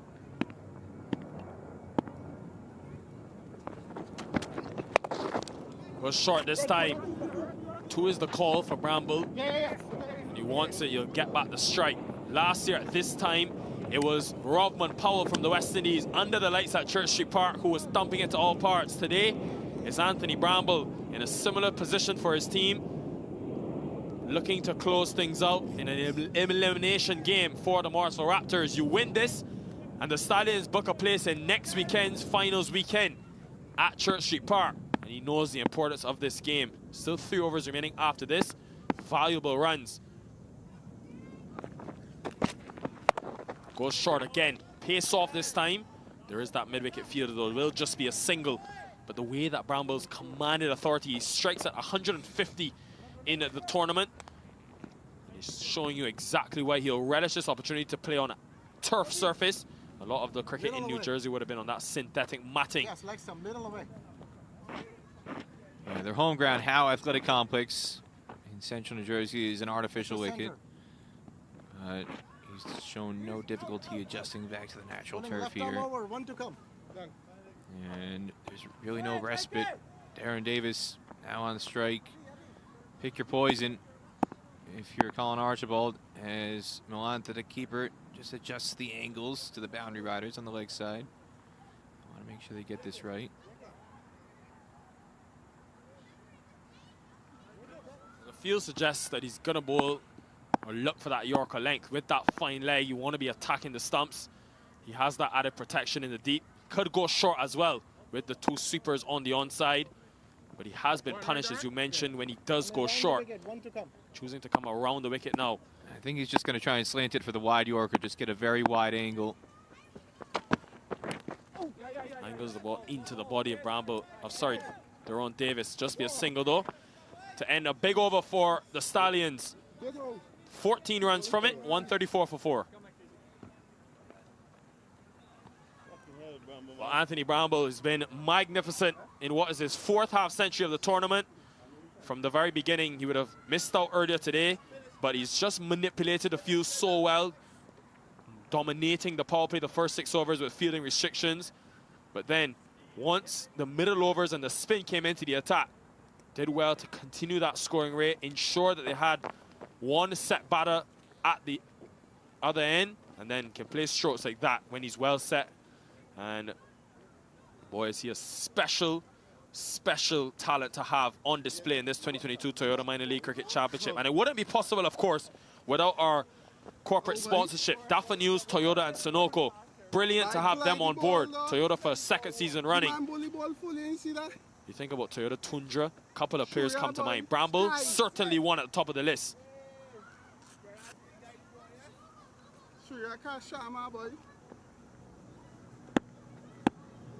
Spin.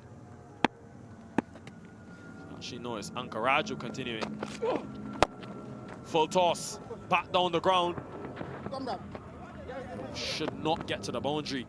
Obas Pinyar is quick. Interesting move, though, from Dane Pete to go to Murali Krishna and Ankaraju, because he has been on the economical side, but he does not have the express pace of a Colin Archibald or a Matthew Ford. At this stage of the innings, 2 set batters in. Again, he's got all those variations. He's got the cutters. He takes pace off the ball. It'll be very difficult to get away at this stage.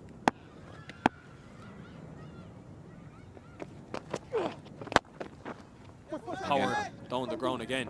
I like the fact that, again, he's trying to pitch it up. The mistake he made on the previous ball, the full toss, just trying to go too full. And still they couldn't get it away for more than 2. And this time, good running between the wickets. Between Davis and Bramble, recognizing they were slow to pick up the ball on the straight boundary. So another 2 pinched by Davis to keep the strike. And again, he's been so efficient today, scoring off every ball. Like by in the last over, so not off the bat, but he scored off every delivery he's been on strike for. Yeah, the one thing that you've seen a correction in terms of the length from the Morrisville Raptors earlier today in that 32 from 15 deliveries. A lot of those boundaries struck by Daron Davis were balls on that good length, sort of Yorkers that were missed. And they've been able to correct that length. They've gone a lot fuller to him. And they've ensured that they've kept him slightly on the quiet side. It's 10 from 6 deliveries. He'll take that to start, especially with a firing Bramble at the other end.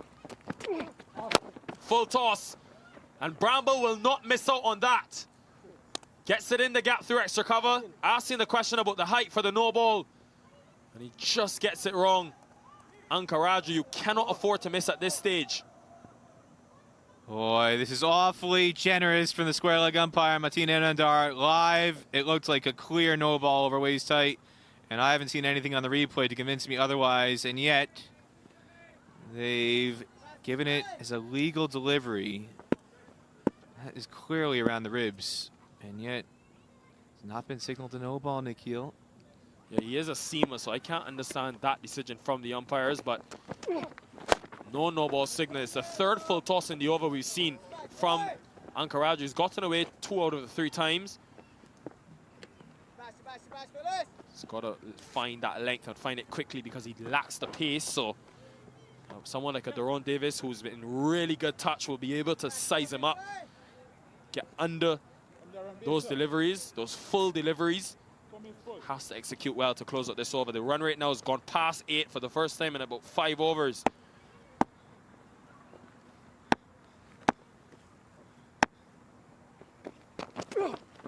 This time goes wide. Good delivery, good closeout delivery from Murli Ankaraju. It's why Dane Pete giving the ball. Look at the running though from Anthony Bramble. He's been there for 51 deliveries, but he's still coming back for his team. Comes back for 2, a great way to end the 18th over. 146 for 4.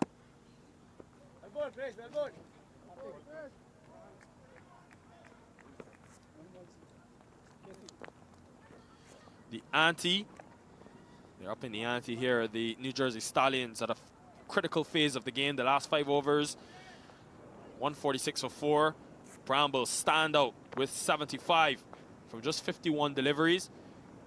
Something that I've noticed about this Stallions team, obviously the standard is pretty usual now in T20 cricket that you see teams scoring at 10 runs and over. 50 off the last 5 is a pretty expected thing. And you can see those tall towers since that 17th over. Gone past the double-digit mark. The last 2 overs have conceded 26 runs. But looking at this team in the tournament PDP, they've scored at 8.8 runs per over in the last 5. She's watching our coverage. That's actually the parents of Geetika Kadali. That's Madhu and Prashant. Geetika, the USA Women's Under-19 captain, who led the USA Women's side to a 4-1 series victory over the West Indies Women's Under-19 side earlier this month in Florida. And Geetika is going to be heading to the Women's CPL. Nikhil, one of 3 USA players included in the squads for that Women's CPL, the first time they're having a Women's CPL. So Prashant and Madhu, they're here tonight with Geetika. Geetika's somewhere in the crowd. I think she's hanging out with some of her USA Women's Under-19 teammates. Snigdha Paul also in action. Snigdha Paul and Sani Vigila, those are the 3 players from the USA that'll be going to the West Indies, to St. Kitts specifically. They're leaving tomorrow morning, so Geetika's spending her last night here at Church Street Park, Nikhil. She wants to watch this pivotal playoff matchup. She just can't get away from the cricket. She's spending her night at the cricket, and then she's going to be off on a plane in the morning out to St. Kitts. It's an initiative that I think and hope that the MLC embark on as well very soon to grow the women's game. Straight up. And Milanta calls for it, and Milanta does not make a mistake. The wicket that they were so hungry for, the Morrisville Raptors, it's the wicket of Anthony Bramble. Looking to go in the onside. Top edge. Easy catch in the end. Just what they needed. And he went to heave over the leg side, but just skies this over point. And good work from Milanta. You could hear him through the stumps. Mike calling, mine, mine, mine, mine, mine. Backward point fielder, short third man was definitely not going to get into his path. He was very decisive with that call, Nikhil. And it means the end of Bramble, 75-53. And it's 146 for 5 with 10 balls to go in the innings. Dane, do you want light or heavy? A 450 for Anthony Bramble. He'll be very happy with that, as he's gotten his team to a very good position with still 10 deliveries remaining. Jesse Singh, the captain, who I think can really be used in that all-round position for the USA, especially in T20 cricket. He has shown time and time again that he can be a powerful striker of the cricket ball at this phase of the innings. He has a lot to prove, though, with the bat in hand, and he can do it in this situation, leading his team. Still 10 deliveries to capitalize. They'll be searching for 160 plus at least. And they know the power of Deron Davis at the other end. Beautiful day. Excellent day for cricket as the lights, the artificial lighting begins to take over here at Church Street Park. There with the glasses on, this Disha Dhingra. Women's under 19 star. She's got her back to us now. Come on, Disha, turn around. There she is. There's Disha Dhingra. Excelled with the USA Women's under 19 squad as an opening batter and as a medium pace bowler. She's also the daughter of the Stallions owner, Rajat Dhingra. He has pummeled that over square leg and continues the discussion with Colin Archibald. He's winning this battle, Deron Davis. Boy, is he some power at the back end of the innings. 32 off 15 not out in the first match, and he's picking up where he left off. He's actually dismissed off the penultimate ball of the last match, but again, he's picking up where he left off. That brisk, blistering knock that helped the Stallions into a winning position. They never gave up. And Colin Archibald, he is getting some harsh treatment here at Church Street Park as the sun begins to set and the shadows start to take over parts of the ground. Gorgeous scene here with the pine trees, the Carolina pines. Much better option from Archibald. They want to just be one. You gotta love the type of player that Deron Davis is, though. Every time he hits the ball, happy to have a chat and engage in battle with his opposition bowler. Look at him following following Colin Archibald, the two West Indians. Davis from Trinidad and Tobago, Colin Archibald from the Leeward Islands. So the two engaging in battle, but when you're striking the ball like that, you have every right to say as much as you want because he's backing up the top. Can he finish the innings off and get them past 165? Par score batting first in the 14 games played in 2022 is 152. They've already passed that. Still have some 8 deliveries remaining. Archibald over the wicket. Goes Yorker, executes well. Well, it's about time. A Yorker for once, Nikhil. Didn't think we were going to see one today from the Raptors squad, but it's about time. They've been misfiring their lengths quite badly throughout this innings. But finally, a Yorker beats Jesse Singh, and somehow it beats off stump as well, but good bowling from Archibald. Yes, it's all about the length. If he can just get that line a bit straighter, it will really challenge the stumps of Jasdeep Singh. Colin Archibald, what an addition he's been this season in terms of all-round ability.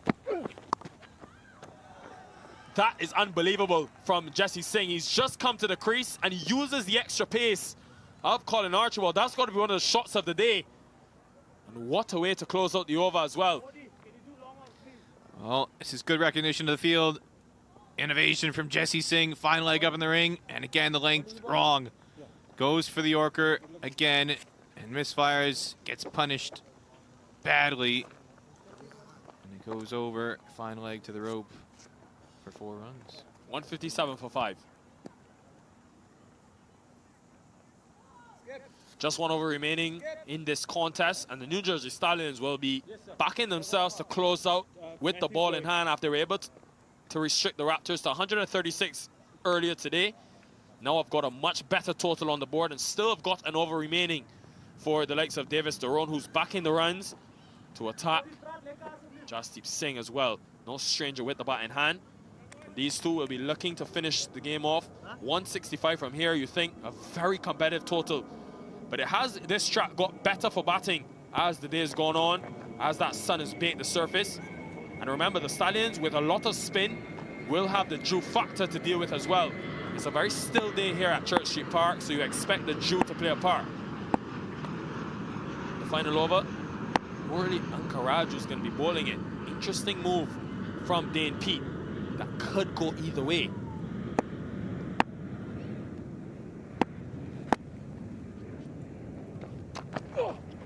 Starts with a full delivery, but that long off is in place. It's interesting to see the plan from Morley Ankaraju. He's got those sweepers, 2 on the onside, 1 on the offside, long off and long on as the 5 outside the circle for both batters. So it tells you he wants to go on that sort of good length, force the batters to hit square. Expect to see a lot of slower balls on a good length.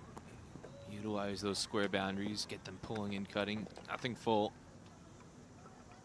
The thing is, Peter, he's bowled with that field in the last over and bowled mainly full tosses, so just wonder if it's a lack of execution or maybe some trickery.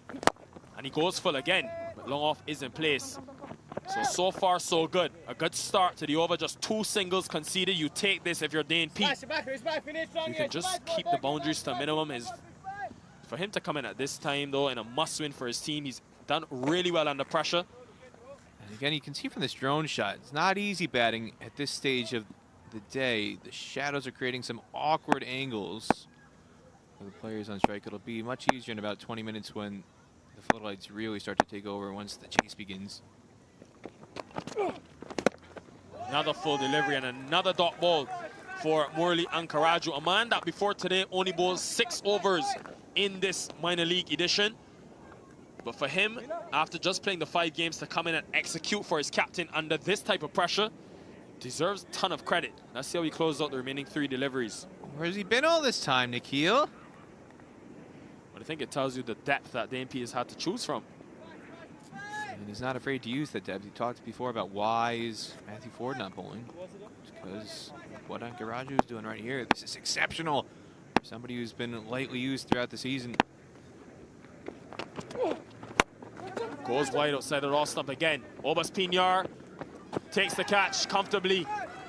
And an excellent over continues for Ankaraju. He deserved that wicket because it's been excellent death bowling.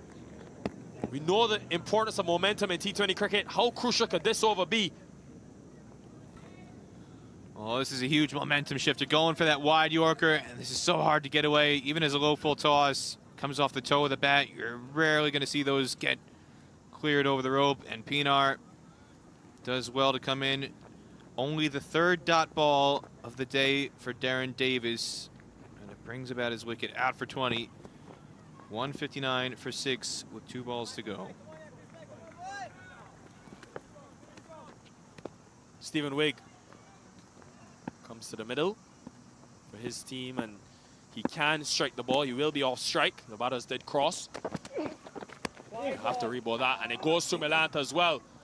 He'll be disappointed to hear Milanta that he wasn't able to cut that off.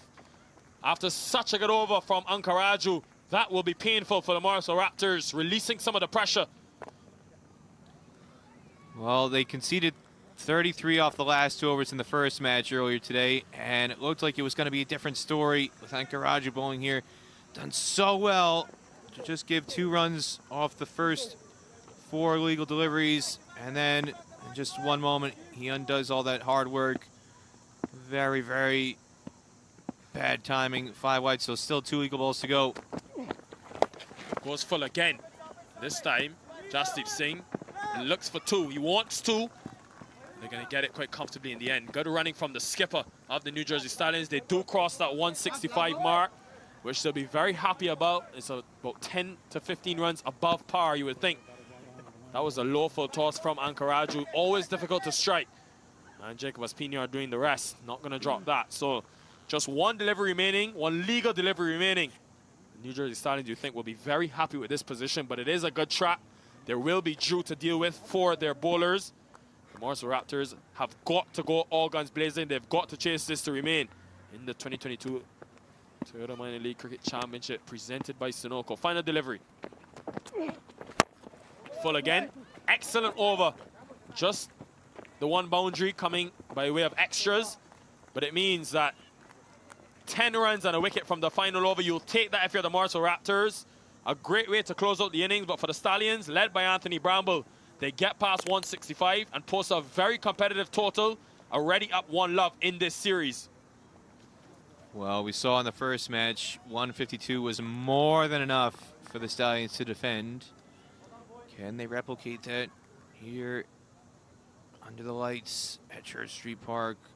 It's going to take an awfully special effort for the Raptors to bounce back after the disappointment of the first match. Jesse Singh leading his troops possibly to the Final Four for the second year in a row.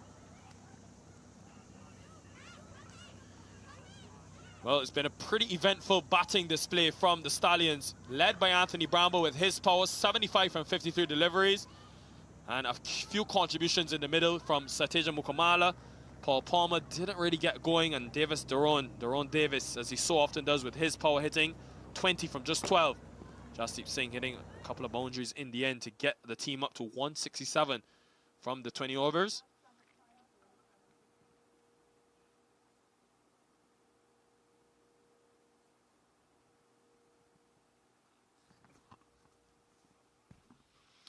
You can see Padala did very well pitching it up to get those 2 wickets.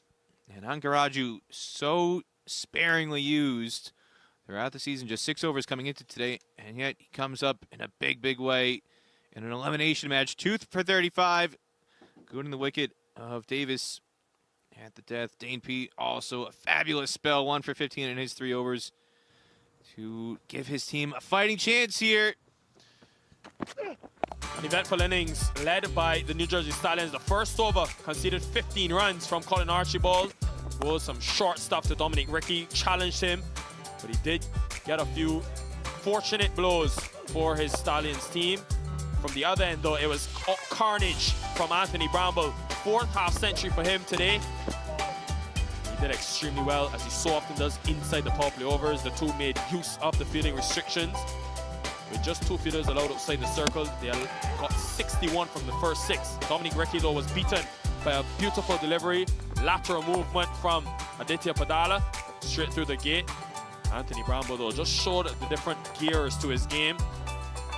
Able to use the field extremely well, use the power that he possesses, but also the timing. A couple of occasions, beating the infield by the slightest of margins. The first 5 partnerships all exceeded 25. That's what helped the Stallions to continue that momentum through the innings. Sateja Mukamala hit an uncharacteristic maximum off the bowling of Colin Archibald, used the pace, but then would be disappointed because he looked so good and just was caught at point. Dane Pete bowled well, but Anthony Bramble to the spin really enjoyed his day. The leg spinner Kartikeya Jagadish bowled a couple of deliveries which hit too full. Then Paul Palmer was caught in front. Dane Pete knew he got his man. And Murli Ankaraju able to get, finally, the wicket of Raymond Ramratan. And then this partnership was a good one for the Stallions. The two put on 33 runs, Anthony Bramble and Daron Davis. It's all about the power from Bramble. They used the pace from the cricket bowlers extremely well. That was probably one of the most powerful hits we've seen at Church Street Park. Went all the way back into the car park, over long on. Then hit another maximum, a full toss over extra cover. Some controversy because it could have easily been a no ball. And then Anthony Bramble looking to go big yet again. One too many. A good catch by Lahir Malanta doing the rest. And Colin Archibald finally got his wicket. But look at the power from Daron Davis. 32 from 15 today, and then 20 from 12 in the evening portion. That was the wicket finally. But Jasdeep Singh was able, of the very penultimate delivery, to inflict the 4 wides. 5 wides, which helped his team get up to 167, which means that the Raptors will have to score pretty quickly to start. Just under 8.5 runs per over. They'll need 168 to stay in the reckoning in this 2022 Toyota Minor League Cricket Championship and avoid elimination. We'll be back very soon. Don't go anywhere. You're watching the Toyota Minor League Cricket Championship, presented by Sunoco.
League Cricket Championship, presented by Sunoco.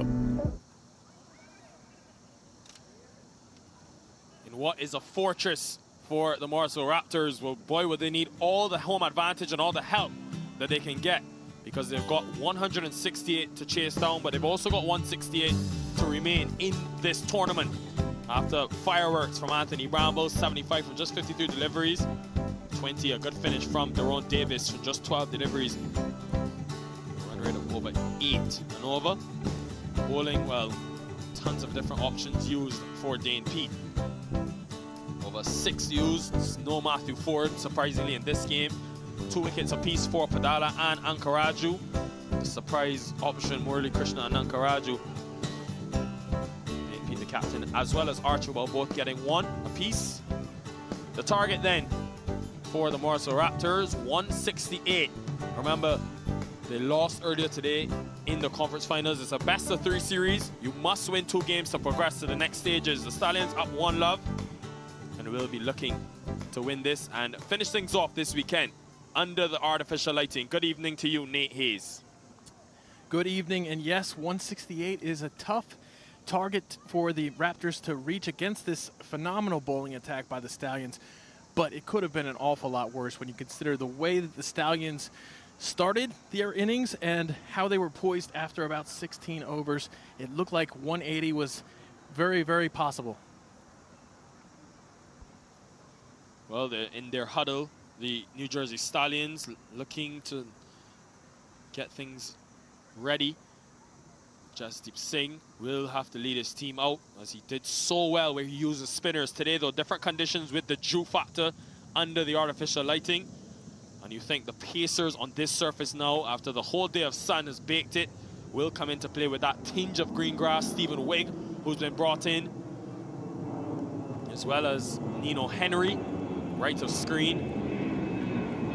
Even the likes of Jasdeep Singh himself. No Manoj Acharya, the relay wicket taker, in the team today. I think that is because of rest. So he's given an opportunity to Wigg, who's taken the most wickets for them last season. The openers for the Morrisville Raptors, they're so dependent on Lahiro Malanta. Didn't really get going today, just 13. But if he can get underway, as we've seen in all of these run chases here at Church Street Park, where he averages 33, he's so vital to the Morrisville Raptors' chances. And his partner, Vinod Kumar Kandaswamy, has been very solid this season as well, regularly contributing runs to the team. He's picked up his pace a little bit from last season when he played for Atlanta. This season he has 255 runs to his name at a 23 average and a strike rate of 119.72. So he's going to try to support Lahiro as much as he can and give Lahiro a good foundation.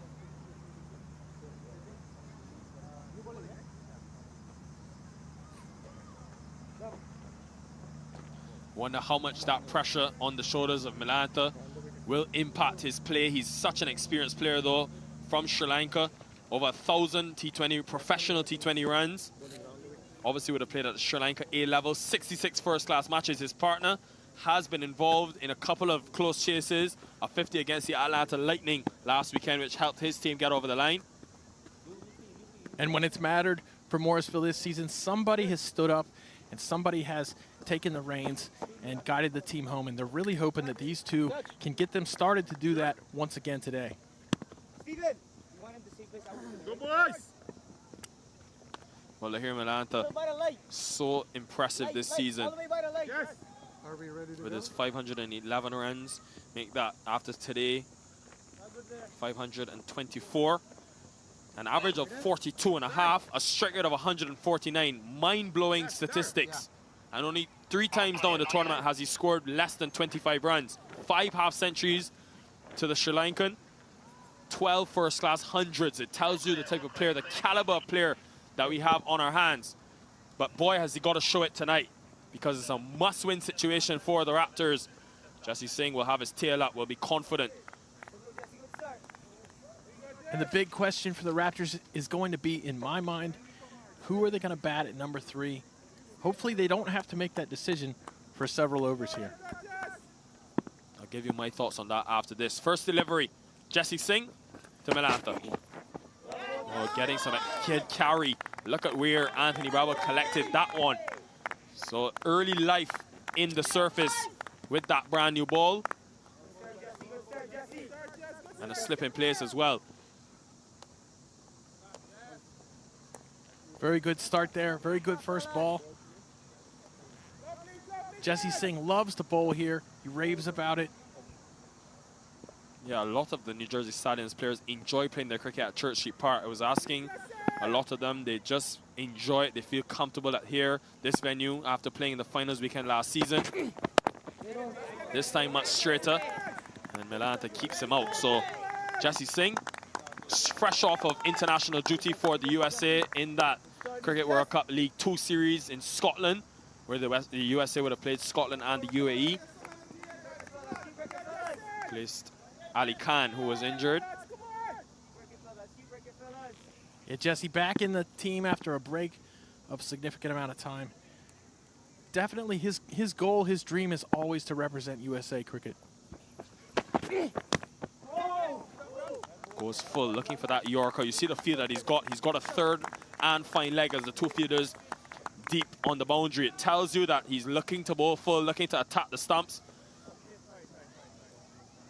Also, though, it is a risk to MiLC with mid-on and mid-off both up in the circle, as well as that cover fielder. One of the longest run-ups as well in the 2022 Toyota Minor League. Runs from the 30-yard circle, Jesse Singh. Yeah, he's well known for his run-up. When Jesse's bowling, you better have a list of things to talk about.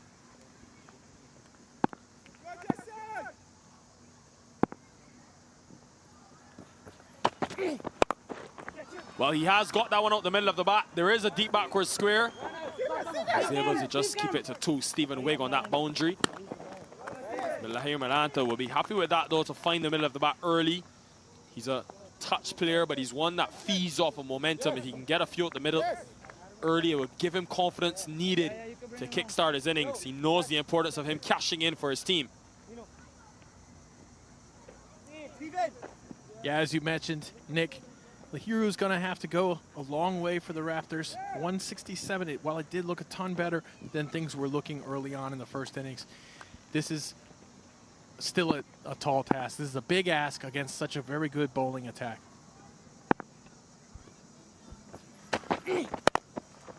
He's so prolific in the offside, Lahiru MiLC, with that cover fielder up in the circle. Well, he's going to make you pay every day of the week and twice on Sundays. And that is a signature shot from the star batsman for the Raptors. Almost flat bats it through the offside. So stylish. Still one delivery remaining in the over. MiLC, I mentioned, he averages 33. His wife in attendance, always very animated. Love that.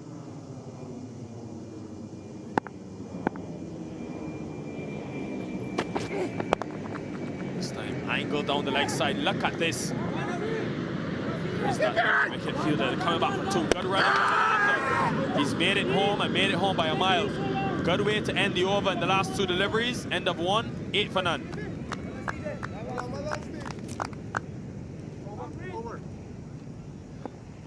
There's a great look at the ground, this beautiful ground.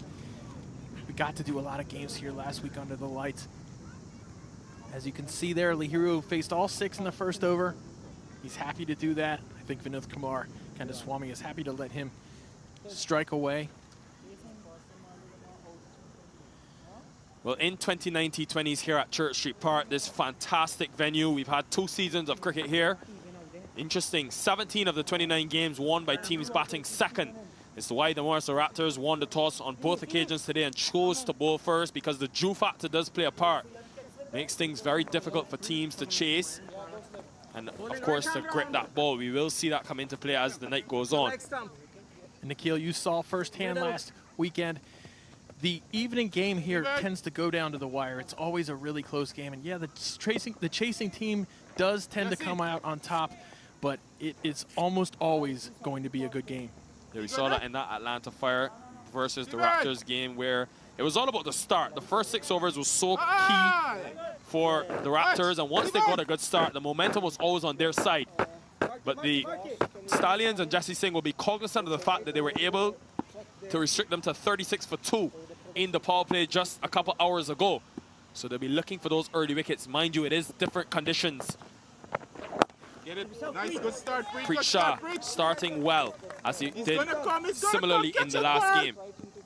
And you mentioned the Stallions are without Manoj Acharya. He didn't bowl in the power play in the first game. He didn't come in until, I think, the 12th over in the first game. But he tends to do that. Comes down the track, Kandaswamy, and just over cover. And it's going to be more runs. You can hear the crowd. Their heart would have been in their hand for a second. Once he got it over that man, it was always going to be a boundary. So he opens his account as well. And that, look at this shot here. That is a great shot by the camera work there. Over at the mid-wicket camera. Come on, come on. Shot with his off spin. So a good way to start the over. The run rate gone to 9. To where they need to be consistently through the innings. This time much straighter and a much better option from Preet Shah. Very quick through the air. He'll have to change his approach from the first game where he was a lot slower and allowed the ball to do something off the surface. A different surface. Don't think we'll get as much spin with the dew coming into play as well. Heaves that into the onside. This is good ball striking from the openers for the Morrisville Raptors. And a dream start for them. They need to continue in this vein if they want to get close to that 168 needed for victory.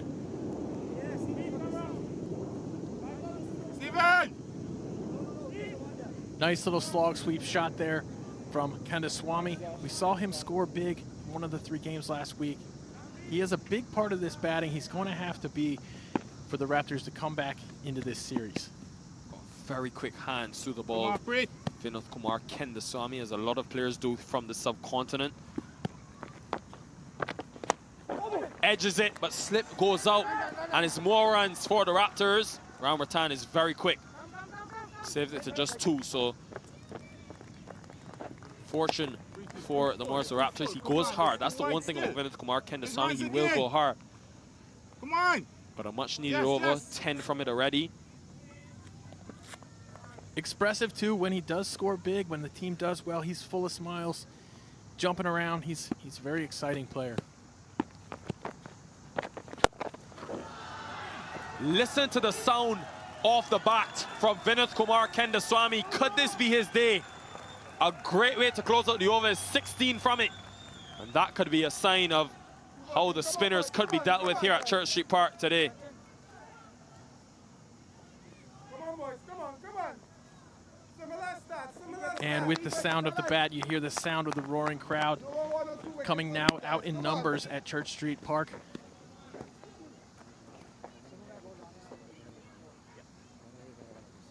Well, this could be a very exciting finish to what's been a fantastic day of action at Church Street Park, where the Raptors, to stay in the tournament, require 168 runs. They've already got 24 under their belt from the first 2 overs.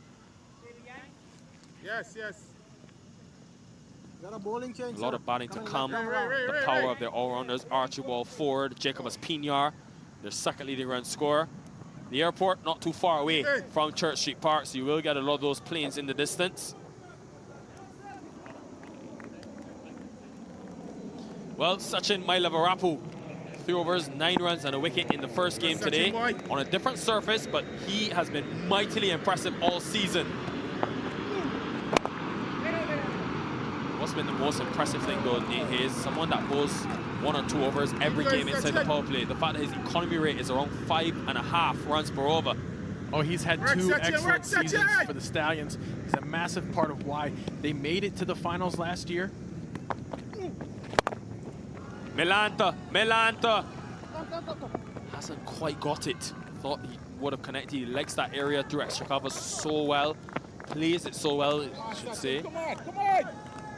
Very courageous with that shot. Does target that area a lot, and when he makes pure content, it is just absolutely beautiful.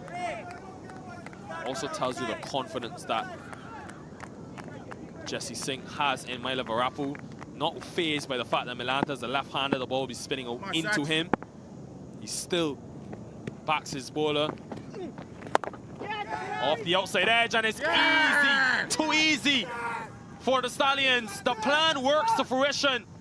They knew Milanta would come after him, the left-handed batter. But Sachin MiLC Varapu, as he so often does, has the last laugh. The wicket that the Stallions desperately wanted. Milanta just caught the edge of that. Lahiru, this is a huge wicket for the Stallions. As we said before, Lahiru's, you want him in the middle for the next 10 overs, or at least, if you're the Raptors chasing down a target against one of the best bowling teams. Milanta going for 10, 26 now for 1. How often, Dane Pete, has this man failed twice in succession? And it tells you about the New Jersey Stallions and the prowess of their bowling attack. Now, they've struggled at number 3 all season. Murali Ankaraju, who's done well with the ball, can he make a difference? We saw him last week against the Atlanta Lightning coming at number 3. Did decently well, got a start, but he'll need more than that today. Well, I was talking to Aman Patel in between innings, and this was one of the solutions we talked about within this playing 11 who might bat at number 3. Aman was pretty confident that he thought Ankaraju would get this chance. The reason Ankaraju's here, Milanta looking to go across the line, hit with the spin just off the outer edge of the bat, and an easy catch taken. The Stallions, that is the wicket that they would have planned for and done all their research to get, because he's been the leading run scorer along with Raheem Cornwall in this Atlantic Conference.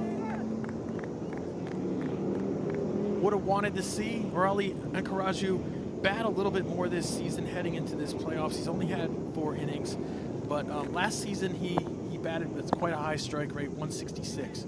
To come to the crease, but a lot will be on the shoulders of this man, Jacob Espinar, former captain of the St. Louis Americans last season. He's known and used to pressure situations. The vice captain of this Raptors team. He's got a lead with the early wicket of Milanta.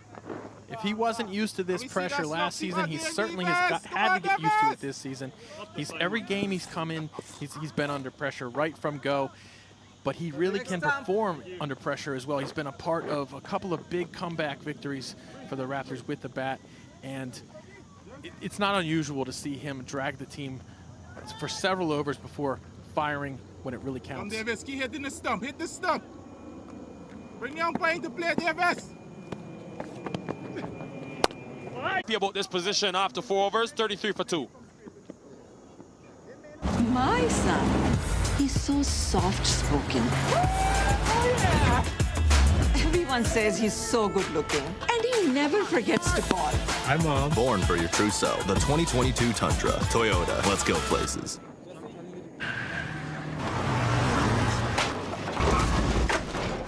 What's up, Doug? What got into you? At Sunoco, we know how to fuel peak performance. Fuel your best. Let's just center. Good to see members of the TCL League here watching the action after long days of cricket. The youth, the senior citizens as well, all in action. You got Sachin. Come on, one more here, boys. One more in the power play, boys. MiLC Varapu back into the attack. He's already taken a wicket in his very first over, the crucial wicket of Milanta. Can he get one more? And a big one of Obas Pinar. Again, has been tentative against him. Kendaswamy will be happy to get Pinar on strike. Jacob Pinar, Nate, is something I looked at. You look at his 2 seasons in 2021. He was 444 runs for the Americans with a strike rate of 121. This season, he's elevated his game. I think the fact that he's played on turf surfaces here at Church Street Park has helped him. He's not only averaged 42, but he's struck at 160. And it tells you why he's so powerful and so dangerous at this phase of the game. Get it, Sachin. Good work, Palmer. And he has had much more support around him this year than he did with St. Louis last season, which helps, you know, a batter play more freely. His strike rate was low last season because oftentimes the wickets were falling at the other end the entire innings.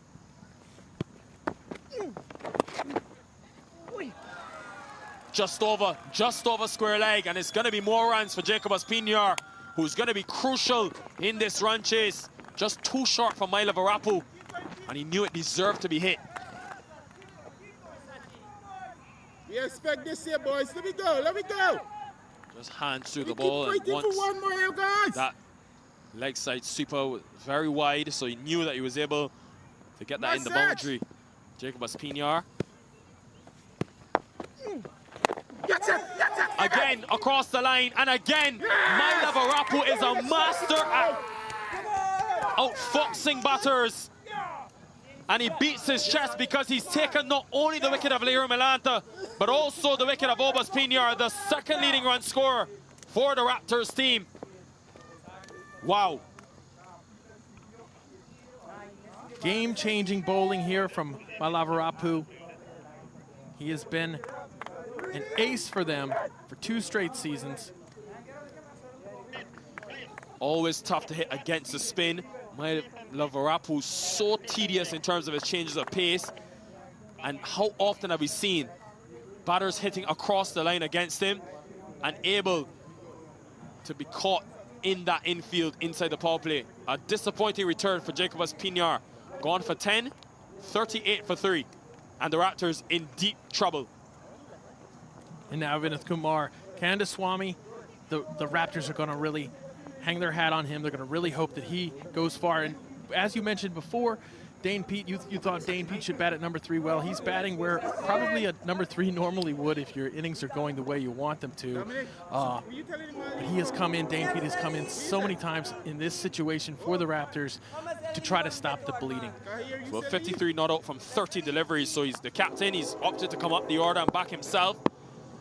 And he would have, if he just got some help earlier today, that could have been a different game. Has batted at 5 previously against the Atlanta Fire. Oh, get it, Sachin. Lovely, lovely, Has batted at 5 once in the season so far. What a spell from Sachin Milo Varapu, though. 2 wickets, first Milanta, and now Jacob Espinar, the 2 major wickets, and the catch by being taken. Very tentative around that pad. He likes to play that paddle, but a successful over comes to an end. The New Jersey Stallions marching their way to finals weekend. 38 for 3, the Raptors.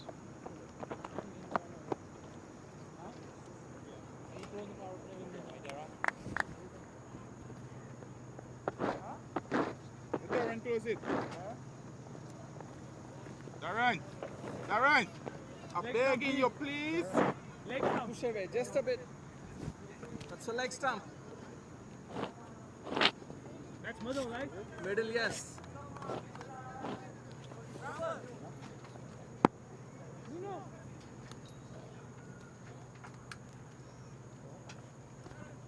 Look at the beautiful evening sky here.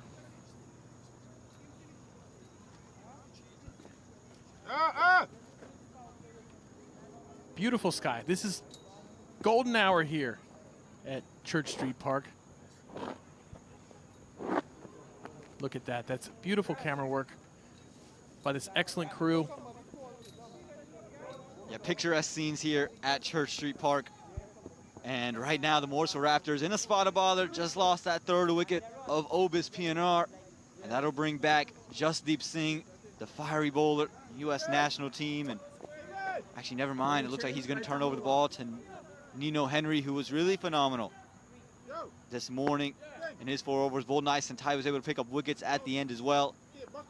And speaks about the captaincy of Jesse Singh and how he's used all of the weapons in his arsenal so brilliantly. And he starts on the pads and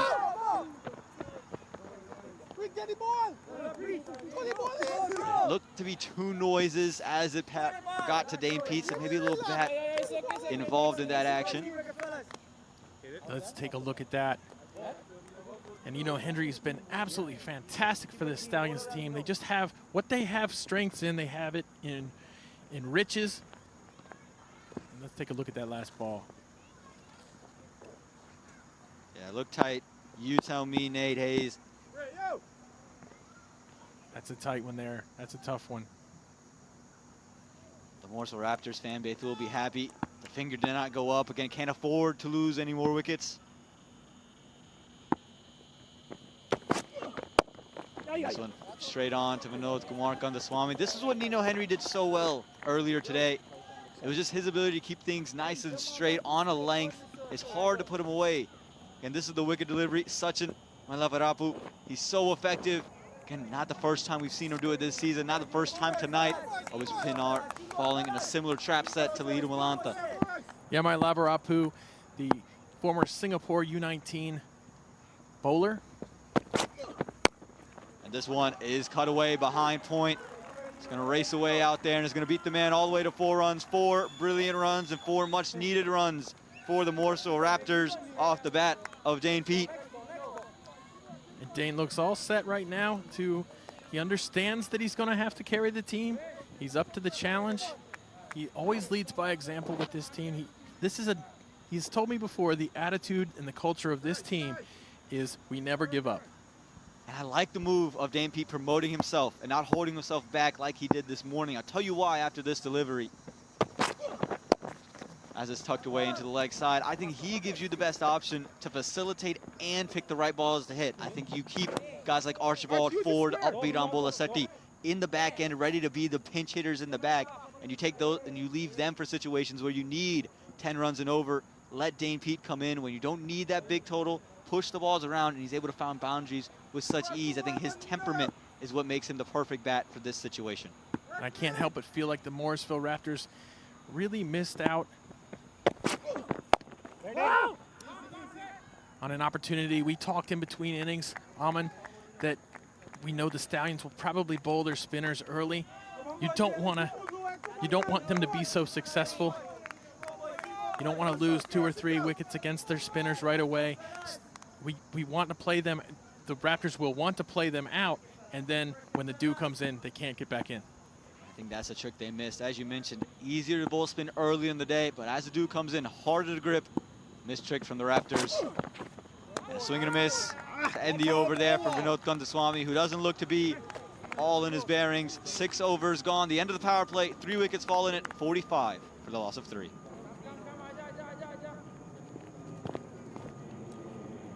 Beautiful night sky there at Church Street Park. And let's take a look at the batting. Vinod Kumar Kandaswamy still in, 19 from 13. Thankfully for the Raptors, he's still going with Dane Pete, 6 for 3. But we lost Obas Pinar, Ankaraju, and Malanta. Big wickets.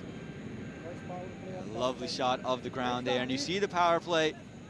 Lahiru Malanta was getting things going that second over. Is the only tower outside of that 4th and 6th over that have gone above. And that's the thing, if you are the Raptors, runs are coming.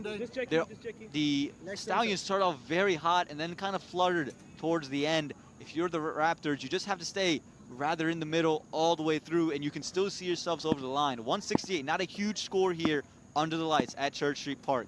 Every innings at this ground is unique. Get it, Sachin. Sachin. Yes, Sachin. All right, easy. Almost a run-out chance there. Steve. Just keeping him busy. That's it. Again, you just take a look at this. You see Pete just pushes it past Sachin, and he's thinking about the run. Vinod Kandaswamy never interested. Able to get back in time, but that's the pressure of Malavarapu. Get it, Sachin.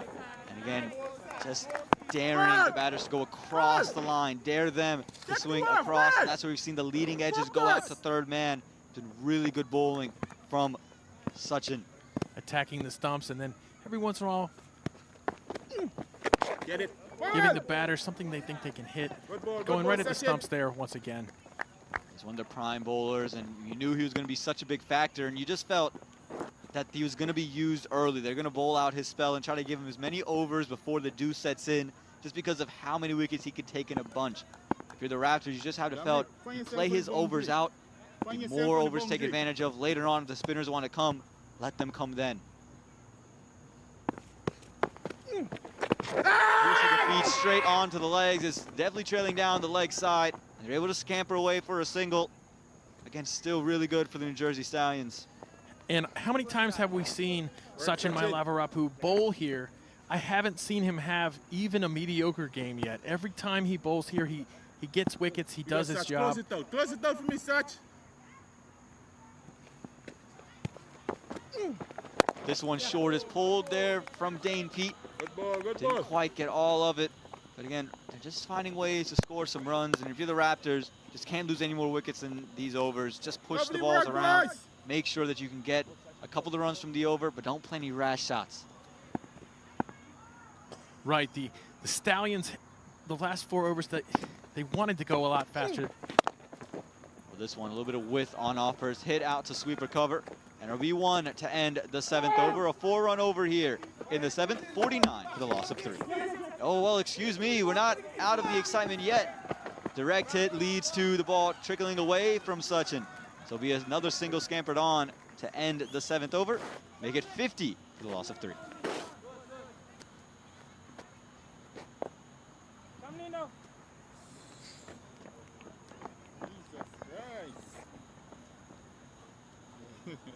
And as you see the sky getting darker, the lights getting brighter by comparison.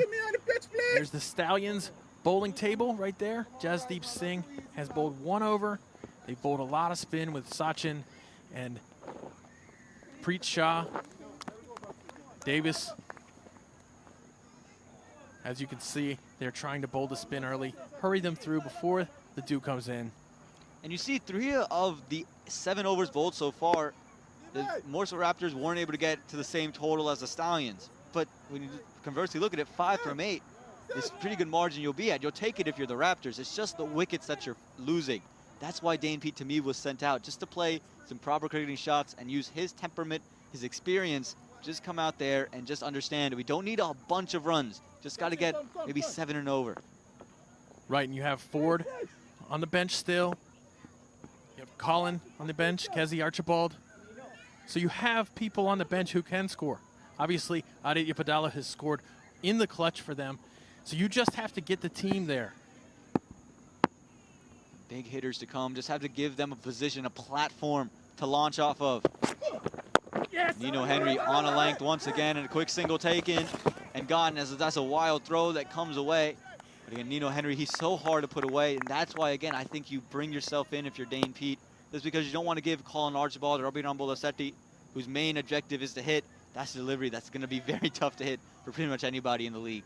In the offseason, we talked at the draft day show, on the live show, we talked about how they added Manoj Acharya and how interesting that was, considering their biggest strength last season was kind of their pace bowling attack, and yet they added another guy.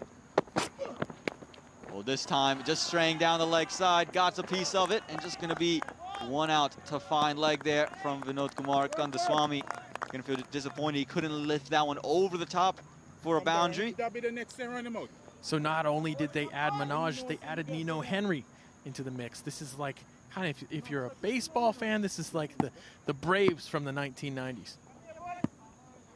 Maybe just the LA Dodgers pretty much every year, it looks like. And they just keep adding and adding and adding. And it feels that's what the Stallions are able to do. This one fuller, straighter, pushed straight back down the ground to long on for 1. But again, this is the type of innings you need at this stage if you're the Raptors. Don't lose wickets, push the balls around, just wait for that bad delivery to come and put that one away. And just can't afford to lose any wickets, want to save your big hitting prowess for those last 5 overs. We know how quickly the match can change here at Church Street Park in the last 5. It really can. And the Stallions didn't do that at the end of their innings. We were talking about how they could have easily gotten to 185 and they only got to 167. This one off of the leg. It's just going to be 1 off a leg by, but runs are runs if you're the Morrisville Raptors. Take them in any fashion in which they come. Vinod Kumar Kandaswamy not going to find any solace in that, though, because he just hasn't found much rhythm. Again, it just feels, over the past couple of weeks, he just feels a little bit out of touch. Yes, he did score really quickly there in the 2nd over. We have seen Kandaswamy make a massive difference in this team's batting in the past. Yes, yes. You can hear the clear call from Dane Pete. He wants that single, and he's going to get it. Again, they're just looking for 6 runs and over. They'll look for that boundary if it comes, but not trying to do anything too fancy. It's what you need if you're the Morrisville Raptors. Don't go out there and throw your wicket away. If you're the Stallions, can you find a way to breach the defenses of one of these 2 bats and bring the likes of Archibald, Ford, or Bolasetti out early? Expose them in the first 10 overs of play. Oh, some aggression here from Kandaswamy. He's just going to go out to deep mid-wicket for one, and that'll be the end of the 8th over. 56 for the loss of 3. Come on, come on. 1, 2, 3.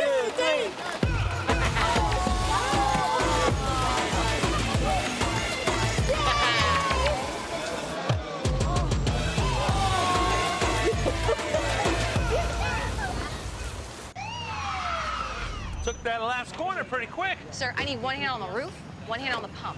Timeout for Sunoco Go rewards.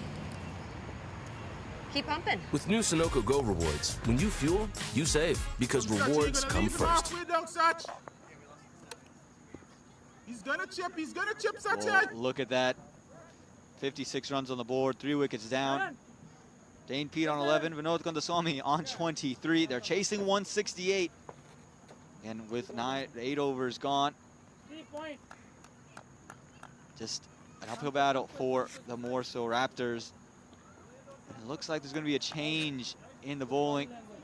Doesn't look like it's going to be Sachin bowl out his final over. He was so good, and you thought with the deuce settling in, they would go with him. They're going to go with another spinner.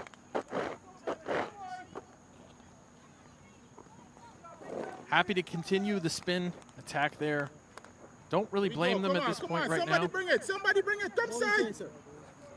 We support. Darren Davis coming in for his second over, it looks like. And Jesse Singh just asking the question. I think he's just trying to get all of his spinners some quality time with the ball. Don't want to leave too many overs for a spinner towards the back end of an innings. I think he's just trying to get as much of his spinners that he can before that dew really sets in. How many times have we seen that come to haunt a team when they leave the spin for the end here at Church Street Park, and suddenly you're bowling a leg spinner in the 20th over? Yeah, Stephen Taylor would know about that firsthand when USA took on Canada here back in 2018, and Stephen Taylor was able to score 22 from that final over with a ball to spare, mind you. Kandaswamy gets this one through the offside. Gonna go one out to sweep recover and bring Dane Pete on to strike. And Davis, he's not a big turner of the ball. It's more just an angle back in. But he just varies the pace as he just keeps it on that good length. And this style of bowling, always effective in USA. This one found the inner half of the bat. It's gonna find fine leg inside the circle for a quick single. You could hear the excitement on the Stallions because they thought they had just gone through the defenses of Dane Pete, coming off of a 50 of his own right. That was a really good ball, actually. Drifted very well. Use of the field through the offside. Calls of catch. I think it was just away. And now they're going to push for 2. Chance of a run out. Jesse Singh's throw comes in, but good running. Again, the Raptors, they're so good between the wickets, and they're able to just take any advantage. You can hear all the commotion going on. The Stallions know that you can't let a team get comfortable. You have to continue to be amongst the wickets. Come on. Yeah, Bramble desperately wants to run out, it seems. As this one is cut, he's going to find the gap. Just a touch too short that time, Davis, and a touch too easy for Vinod Kumar Kandaswamy. Even though he's been kind of struggling since that second over, he's too good to miss out on a delivery like that. And that's 30 runs now from Kandaswamy from 21 balls. I think most people will take that and consider it struggling. I think a lot of people will be happy with that. For 3 4s. This time just push into the offside. Quick running here. And no throw taken from Davis, realizing that Dane Pete was going to be well home. Again, and this is the over you needed if you're the Raptors. You're getting singles and doubles up every delivery. You need that one boundary. And again, this is why Dane Pete coming out was so smart. No need to force the issue. Just keep wickets in hand for the later stages. Tucked and just tucked to Davis. Really good stuff to end the 9th over here. A good over for the Morrisville Raptors. At the end of 9, it's 65 for the loss of 3.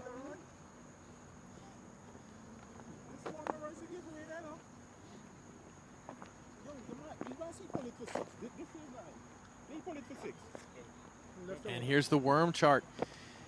Morrisville been lagging behind most of this innings. Second over, they did pretty well to kind of catch up to that quick start the Stallions had, but they've been making it up ever since. They lost that last wicket in the 5th over It looks like they're on pace right now to keep things going. Like you said, Amin, we just want to. The Raptors just want to get to the 15th, 16th over and have a chance to hammer away at the end. Well, it was just that plateau you saw late from the New Jersey Stallions that the Raptors would want to avoid. They just want a steady line and a steady ascend up to that total. And that's what Dane Pete and Vinod Kumar Kandaswamy have done so far. You've rarely seen dot balls. You've seen them the majority of the time get a single off every single delivery. And just able to keep the score moving forward. And we're set up for a brilliant finish here at Church Street Park. As usual, Aman Patel, Nate Hayes. And again, it should be an absolute blast as we come to the tail end of this second match here in the semifinal at Church Street Park. Again, if the Raptors were to win today, Nate, we'll be back tomorrow for action Sunday morning. And we always want more cricket, and we always want a Game 3. This is one of the wonderful things about this particular round in the playoffs is that it's a best-of-3 series. We've seen some rain outside of this particular matchup, and we're hoping that it stays away from Morrisville, North Carolina. Well, Stephen Wigg coming in for the first time in this semifinal. Starts with a dot ball. Stephen Wigg, he was really a staple for the New Jersey Stallions last year. This year has been maybe underutilized, has played in the past couple of matches. Didn't see him earlier today. Nate, what can you tell me about him? Well, he has been struggling with a little bit of an injury, I believe like a side strain. But they definitely do not have a problem with his bowling. They are very confident with his ability to produce for them, considering his history with the team. And this one, it's a wide. And you hear Bramble, I think he was just appealing to relegate the wide. But again, when you talk about Stephen Wigg, he was really a staple for this side last year. A big part of why they got to the final. And again, I think to be able to use him instead of Manoj Acharya is just a luxury that only the Stallions have. And I think he got a little bit unlucky with the call on that last ball. I thought it was a pretty good ball. You know, it's difficult to call the wide with coming in from that angle. It's always a little bit extra hard to call. But I felt like that was a pretty darn good ball. Again, goes short, width on offer, and is going to be cut, but fielder in place, keeps it to just one. Vinod Kumar Kandaswamy wants to, and he's going to get two quite easily in the end. It's good running from the Morrisville Raptors. And again, that's the one thing that I think that is going to be the interesting part for Stephen Wigg. He usually gives the width on a length, and it just makes it easy for a bat to throw their hands through the line of the ball. That's something you're going to want to avoid here at Church Street Park. Yeah, it looks like Vinu learned from that wide, the ball before, knew that's what he was going to be targeting, stayed in his crease, and whacked it pretty darn well.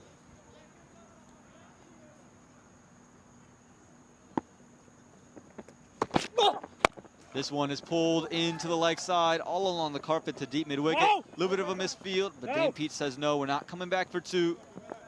But again, they're doing exactly what they want. They're just looking at 6-7 runs and over. If they get that boundary, it's an extra surplus, but the only thing they're looking at is that wicket column. Make sure it doesn't move. And they're doing pretty well with the runs right now. Don't need a whole lot. They need a run rate required right now of just over 9. This one, fuller, straighter, and just hit straight to Stephen Wigg. Again, I think this is where you're going to want to operate. I think you're going to want to be full and straight, really, not give the width to Dane Pete over Vinod Kumar Kandaswamy. Every little dot ball is a battle won for the bowling team in this format. But at this point, the Raptors will trade that for safety, for the security of not taking too many risks.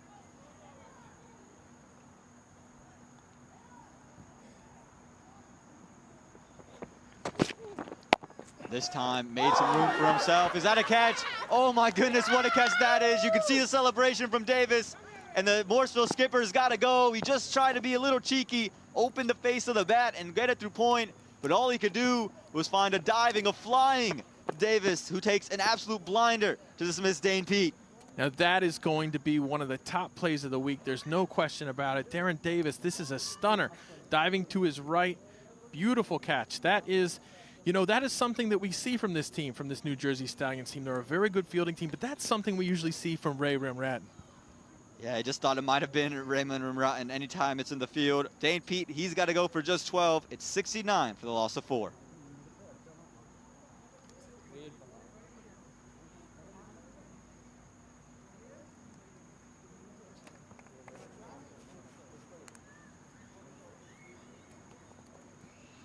And Dane Pete, he's got to go, but he's going to call upon young Rohan Phadke to come in and bat here. And again, I think it's just that move of we don't need to lose wickets. We have big hitters to come. Let's use Rohan Phadke, who we've seen play a shot over extra cover, can score along the carpet and push for singles. Again, came in number 3 in the first match today, now coming in here at number 6. The Raptors have been waiting for a breakthrough from young Rohan Phadke, very athletic cricketer, good all-around player. He's just a good cricketer, but they haven't yet had that breakthrough innings from him. He plays for the USA U19 team. He is considered to be probably the best fielder in his age group in the country. He's definitely up there, and again, Rohan Phadke in the middle because of an absolute blinder taken from Davis, and I'll get you a look at that in a moment. But Rohan Phadke, a lot of pressure on the young man now. He's got to come in, stabilize the ship, facing Stephen Wigg. And that one might have been a tickle behind and is going to be put down. I think that's a drop chance there. It looked like there was 2 sounds. You can see the reaction from Bramble. He knew he had the wicket of Rohan Phadke, and he's put him down. Rohan Phadke dropped on his very first delivery.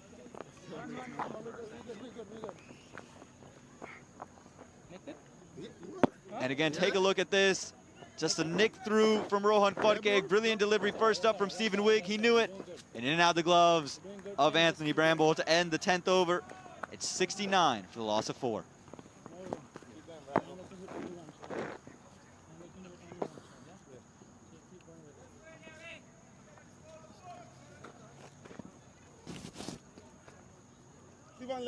And you can see here for the Morrisville Raptors, can't afford to lose any more wickets. Vinod Kumar Kandaswamy, he's 34 from 25. Lahir Malanta gone for 10.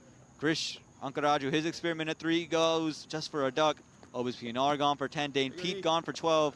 And Rohan Phadke nearly dropped on 0. But he's given a life from Anthony Bramble, and you can just see that worm chart start to tail off a bit now with that wicket of Dane Pete.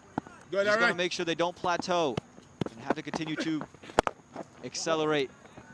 As Davis, after taking a blinder, he's come into the attack.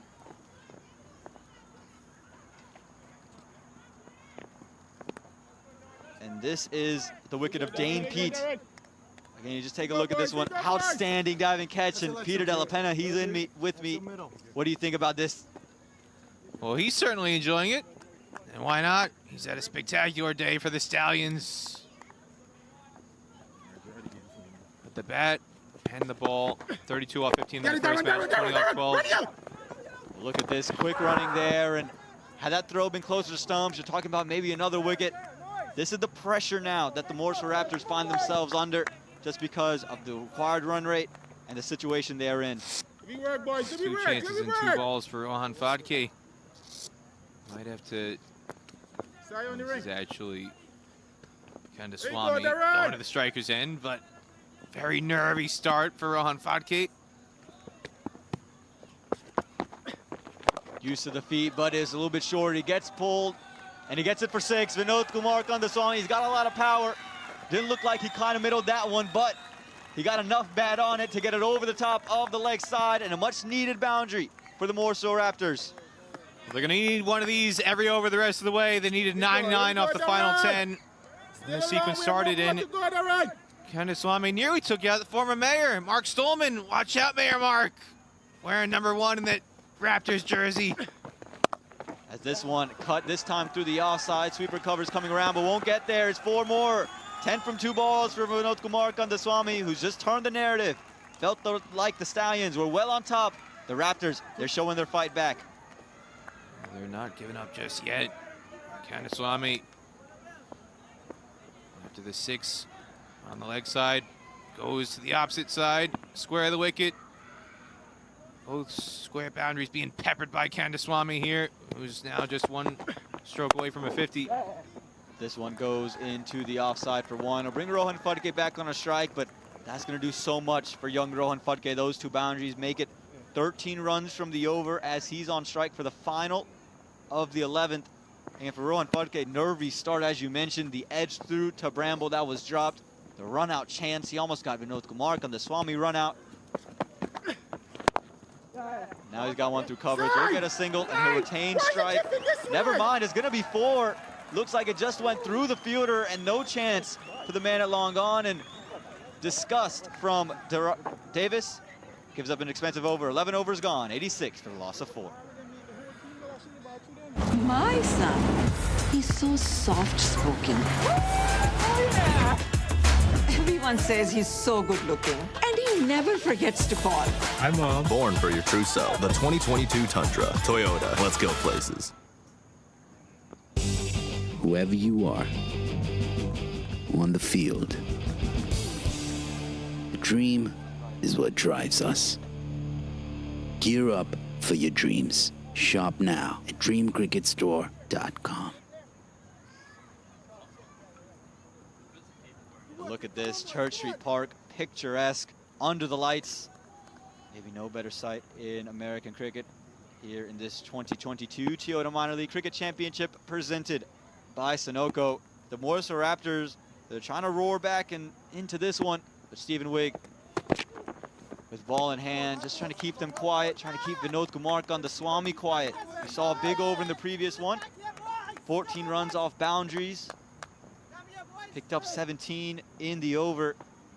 Again, a much needed over for the Morrisville Raptors after that wicket of Dane Pete. Just keeps a little bit of the pressure away from their side. Stephen Wigg, after being a little bit wayward early, he's come back beautifully, got the wicket, should have had Rohan Fudke. And he's just keeping things tight for the New Jersey Stallions. He'll get Fudke back on strike, Gandaswamy.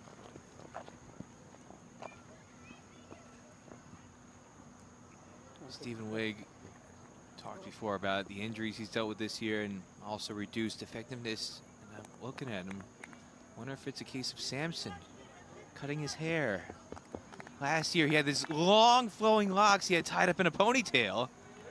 Now he's going for the short hair. Maybe that haircut is reduced if wicket taking effectiveness off. I don't know. And this one is just tucked through third man. Gonna be one, and you know the saying here, it's a saying in North Carolina especially. I don't know if it's a saying elsewhere, but short hair don't care. Definitely something that's said around the Garner area here in North Carolina, just 30 minutes away.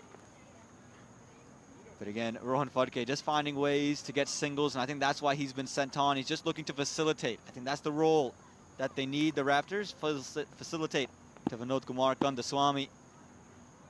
After initial surge, got a little bit sluggish, but since it's really started to pick up the scoring rate.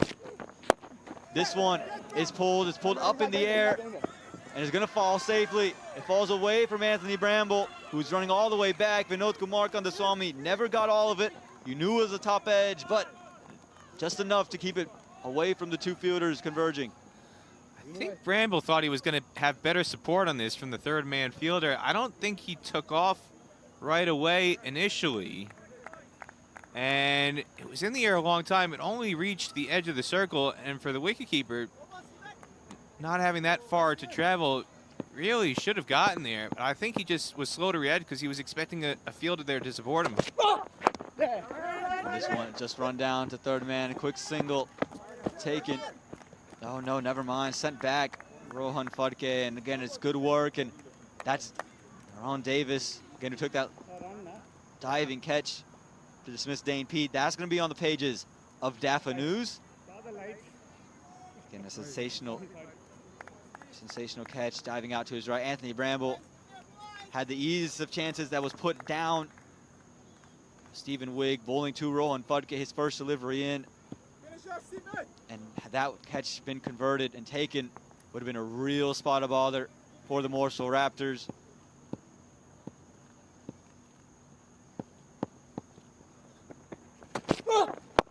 This one worked into the leg side for a single. And Rohan Fudke, he'll retain strike going into over number 13. 12 overs gone, 90 for the loss of 4.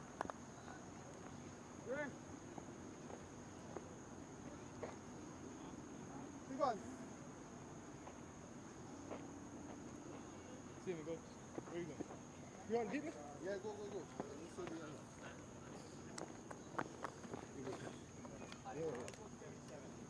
Well, the New Jersey Stallions with the ball in hand. Sachin Malavarapu, he's been the man to talk about. 3 overs, 11 runs, 2 wickets, and 2 of the biggest wickets. Talk about Obis Pinar, and you talk about Lehiru Malanta, a wicket for Davis Daron, 3 overs and 33 runs in his overs, and a wicket for Stephen Wigg in his 2 overs, just giving up 8 runs. And the Worms starting to tail back in the right direction, Peter. That one big 17-run over in the 11th just got the Worm almost to turn it into a prairie dog. He's just trying to get the head above the ground there. But they're still behind. From here, they've got to go Got a bowling change, sir, coming right arm over. at essentially 10 and over. As Jesse Singh, the captain for the Stallions. Haven't seen him since the first over of this chase. But he's back into the attack now, looking to create the breakthrough for his side. Well, let's see what Jesse Singh can do here. Again, fresh off that Scotland tour for the USA. Straight back down the ground from Rohan Fudke. Is going to find mid-off and a quick single. And this is what Rohan Fudke can do for the Morrisville Raptors. I think that's why he's been sent in. Just needs to facilitate. Not looking for him to play the big shots down the ground. Just looking for him to hand over strike. Make sure the runs don't come to a standstill. And give the big hitters the likes of the Colin Archibalds, the Matthew Fords, the Abiram Bolasettis in the back. Them the opportunity to swing their arms and don't make it where it's 12 and over. Keep it to 9-10. Give themselves a chance to get over the line on the back end of this innings. Jesse Singh following Vinod Kumar Kandaswamy, who's looking for a wide or at least one for the over, and it is called wide. A late signal there from the umpire. Man, oh man. I think they want that extra paycheck for another day's work tomorrow. Aman, I don't see how that's a wide. He can play at that ball. Well, it's a little, I think it's a little bit tighter than you're saying, Peter. I can see why you go ahead and give that one a wide. I do think maybe could have been called one for the over rather than the wide, but I do think it passed helmet height of Vinod Kumar Kandaswamy. That was a very well-directed bouncer by Jesse Singh. No. And this one, is it called a no ball as it's pushed into the leg side? And it is going to be called a no ball. It is going to be one. Jesse Singh, he struggles with this in minor league cricket. He bowls a lot of these for the New Jersey Stallions. And the first one here this weekend. He struggles with this everywhere around the world. Jesse Singh, whether it's in a USA uniform, a Stallions uniform, Cricket League of New Jersey uniform, or this club side, this has been something that has plagued him throughout his career. And at this stage of the game, he can ill afford to have such a lapse. He did it in Scotland recently, as well on that tour for USA. Here comes the free hit. Goes straight back down the ground, slices it, and it's going to go over third man. He's looking to go over the leg side, but got enough of it, Rohan Fudke, as he shuffled across. And we saw Terrence Hines' no balls come back to bite the Atlanta Lightning just a week ago. Now Jesse Singh's no ball, leaking a boundary for the New Jersey Stallions. Again, you can't change the field, so third man up in the ring, and that one sliced off a thick edge. Fortuitous one for the Raptors, and they get that boundary and over they need. So even if they just get singles the rest of the way in this over with 4 legal deliveries left, it'll be a winning over ahead of the required run rate.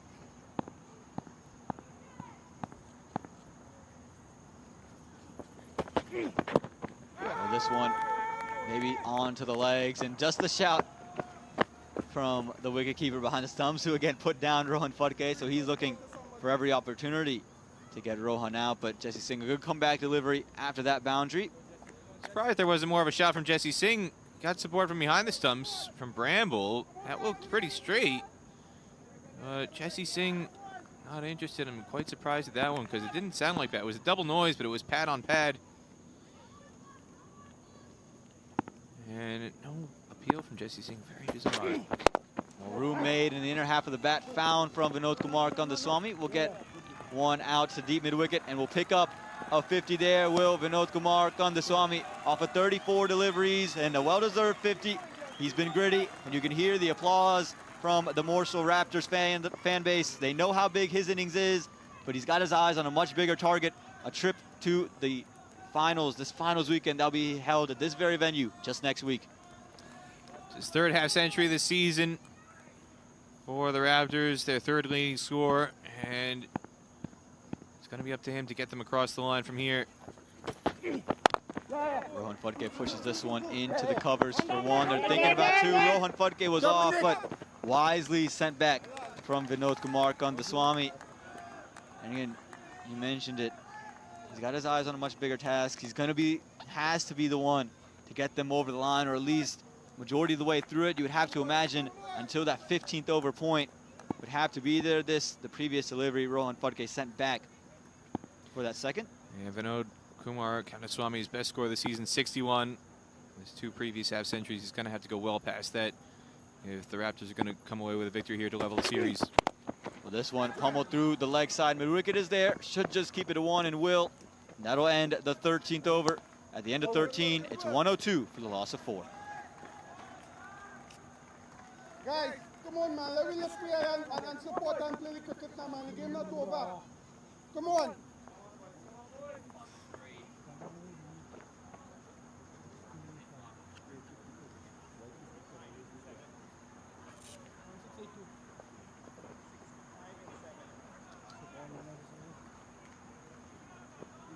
Well, you just take a look at the worm for the first time today, trickling over the top of that New Jersey Stallions line, and again at the right time for the Morrisville Raptors.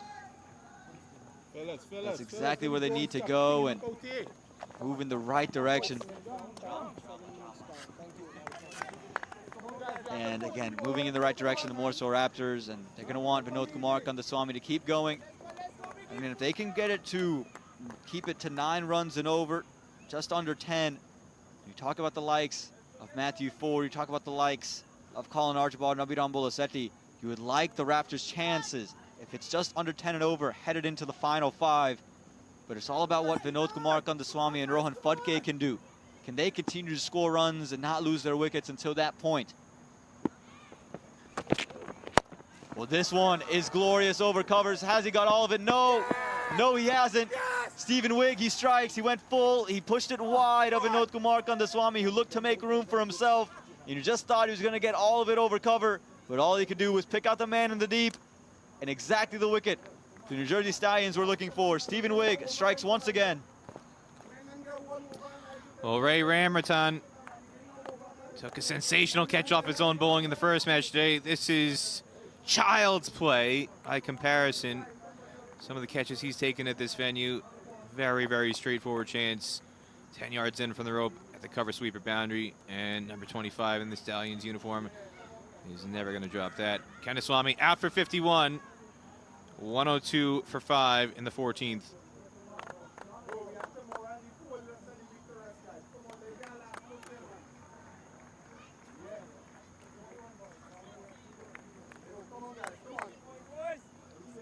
And just the wicket at just the right time for the New Jersey Stallions. You just felt had the Raptors held this momentum into the 15th, would have been really tough to stop. But Colin Archibald, he's coming in to the middle, and we've already seen him win games here at Church Street Park for the Morrisville Raptors. 9 matches, 132 runs. But he's a big part of them getting to those 2 super overs, on July 4th. A big part of the reason they were able to win on that final delivery here at Church Street Park.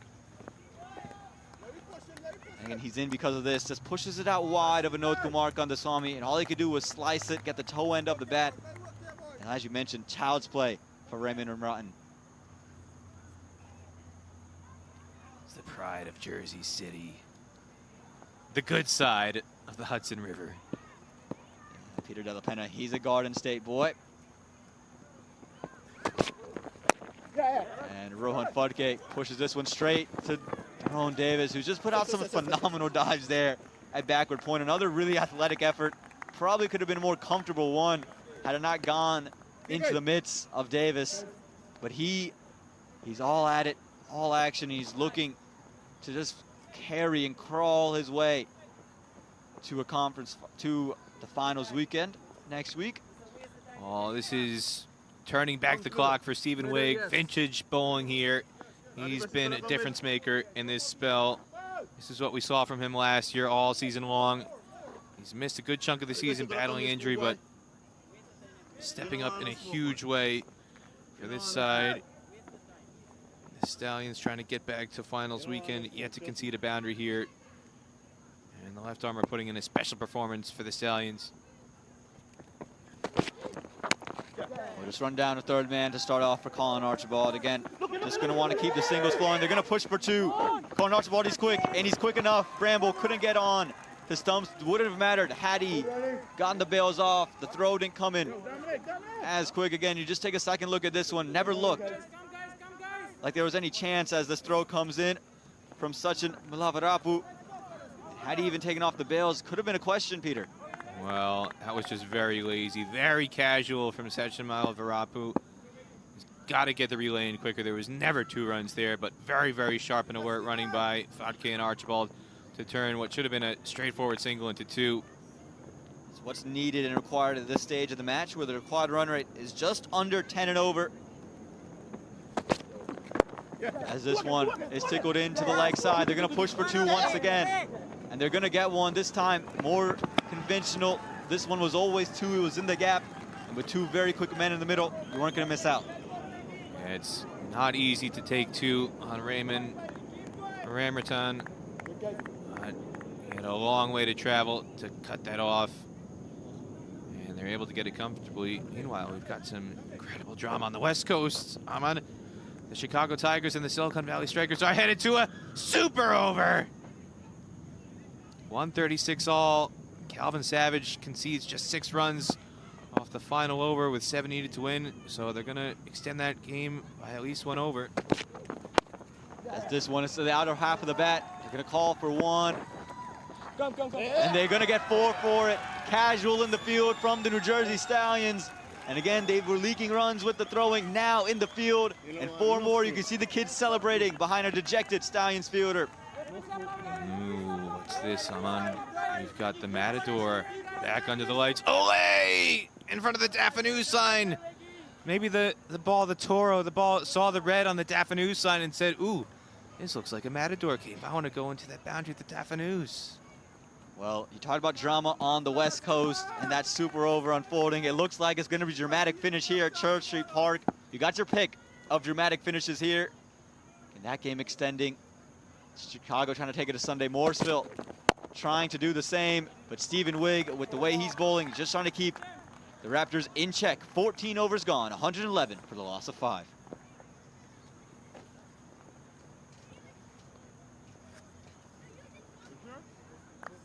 One, two, three.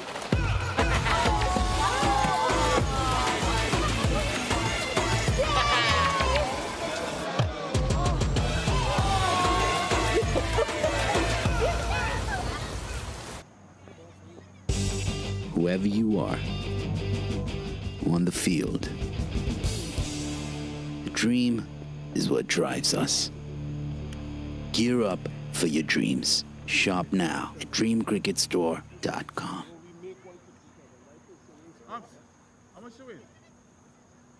Well, just heard the question, how much to win? It's 57 from the final 36. And this is why Jesse Singh has turned to his strike bowler, Sachin Milavarapu. Today he's taken 2 wickets, the big wickets of Obis Pinar and Lahiru Malanta in similar fashion, them playing across the line. He's looking for the wicket of Colin Archibald. He would love Rohan Fadke, but it's Colin Archibald he's looking for. Can he deliver? Well, quick single taken here inside the circle. Again, they're always going to push for that 1. These 2 so quick, but this is the matchup. The left-hand orthodox Milavarapu against Colin Archibald. Just turned things around for the Morrisville Raptors.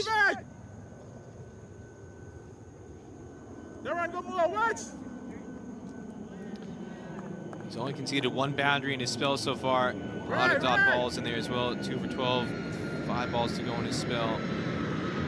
It's been very, very tight. This one is going to be pushed away through the offside, out to that fielder at long off. And Again, Colin Archibald was able to find some boundaries due to some sloppy work in the field from the New Jersey Stallions. This prime example, just careless, let the ball go underneath his hand.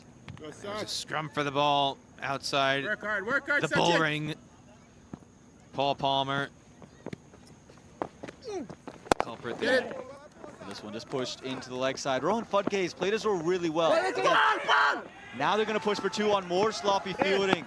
We talk about it consistently. You need to be good in the field here at Church Street Park. And the Stallions are letting themselves down. Oh, specifically, it's Paul Palmer who's letting himself down. Come on, Paul, wake up. He had the 2 that turned into 4 in the previous over, and now letting a single turn into 2 here again. Very sloppy from Palmer. Again worked into the leg side, and they're going to push for 2. They're calling for it straight away, and they're going to get it in the end so quick. No, never mind. I don't think he did. No, what a throw that one in from Nino Henry. He fired one in, and after the sloppy work from the New Jersey Stallions, it's Nino Henry who delivers a sharp throw straight back in, and Rohan Fudke looks slow on the turn, and I think that's what ended up costing him the wicket. Well, I just don't think there was ever 2 in this. He was very deep in his crease, trying to flick this off his hips. And because he got so deep, trying to hit the ball in the first place, he turned the distance basically into 23, 24 yards he was going to have to run between the wickets. And Henry does a great job coming off the rope at deep backward square. A sharp relay to Bramble. And Fodke, who should have been out first ball, finally out for 18. Run out, coming back for the second. And out for 18. Smart. Put that on my back, right? It's 116 for 6 in the 15th.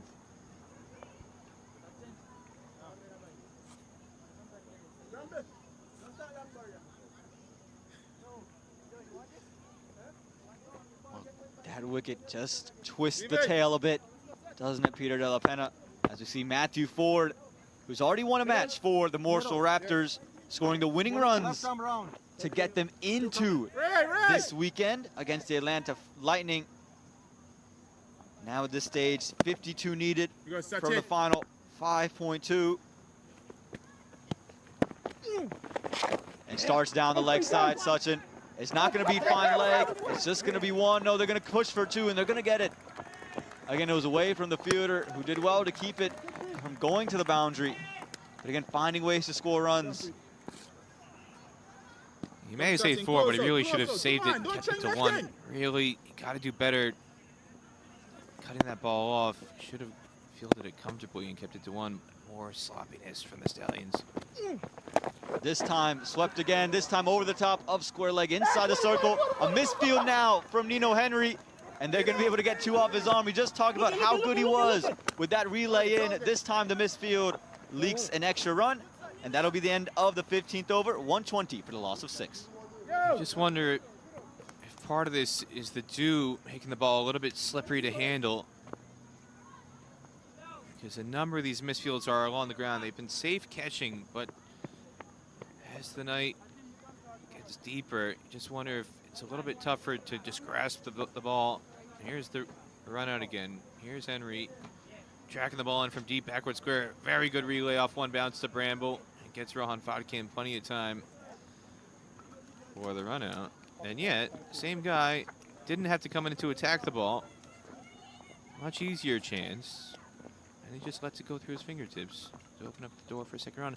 Can you explain what's going on here, Nikhil Tamchandani?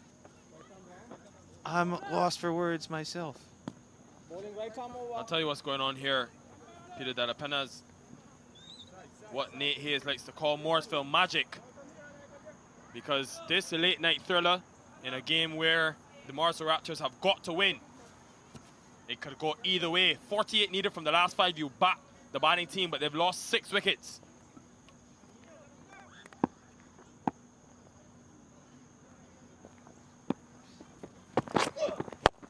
Henry back into the attack, and he's bowling to his 2 West Indian comrades in Matthew Ford and Colin Archibald. Remember, Archibald, first game back for him, first day back, I should say, off of that West Indies A duty thinking for Jesse Singh, the captain, to do. That partnership which has been broken by the Stallions, so pivotal for the Raptors to help them get to this situation, this position. They were 38 for 3 inside of 5 overs. Hard length from Henry. Archibald goes after it though. And he hasn't got enough. Raymond Ramratan doesn't make a mistake when it comes to catching. And another wicket as the right hand goes up. Nino Henry, the man from Antigua, celebrates. Yeah. Ray. You can hear, yeah, Ray. That's the celebration. Big Ray, he's never going to drop these. Another very straightforward catch by his standards. The man from Jersey City making his presence felt for the Stallions, who are 1 wicket closer to clinching a berth on finals weekend. Archibald out for 11, 122 for 7 in the 16th.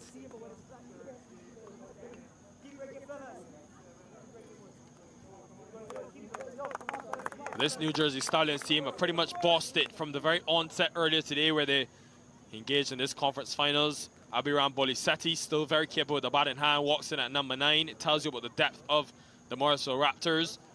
These two finished the game off against the Atlanta Lightning last weekend. And are very capable of getting the remaining runs in this 2022 Toyota Minor League Cricket Championship presented by Sunoco. They're going to need to go all guns blazing, because it's now or never for the Raptors. If they win, they remain in the tournament and take this to a 3rd match tomorrow. But if they lose, it'll be goodbye and good night to their chances. They've got a packed house in as well. I was outside in my break, taking in some of the action from the field itself, and to see the support in for Morrisville has been truly heartwarming. And they're begging, some of the youngsters are literally begging for their team to find a way to get over the line.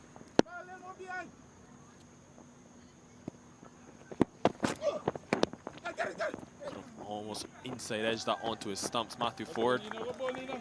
Well, the reason that Abiram Bolisetti's come to the middle, Nino Henry again, as he so often does, on that hard length. Very hard to hit down the ground. But in the end, off the inner half of the bat, Raymond Ramratan, he's positioned there at that corner to mid-wicket boundary for a reason. He's the leading fielder last year's competition. In my mind, I think he's the best fielder in America. Better than Kareem Agor. Well, he's down in the Leeward Islands right now. Yes, but he's still an international player for the USA. If he did that event. Don't be political. Best fielder in America, based in America. How about that? That is a topic for another day. So far, it's been all about the action here at Church Street Park. Very first game in this 2022 Toyota Minor League Cricket Championship presented by Sunoco. It was the Raptors who won the toss. They were only able to post 152. Then, in reply, we saw... Sorry, it was the Stallions who posted 152. The Raptors only able to post 136. That is going to hurt Abiram Bolisetti. May have been a cross-seam delivery that Nino Henry so often goes to, where he gets that bit of extra bounce. Yeah, Bolisetti wears this one on the shoulder. Just threw the shot a touch early and thuds him into the back shoulder.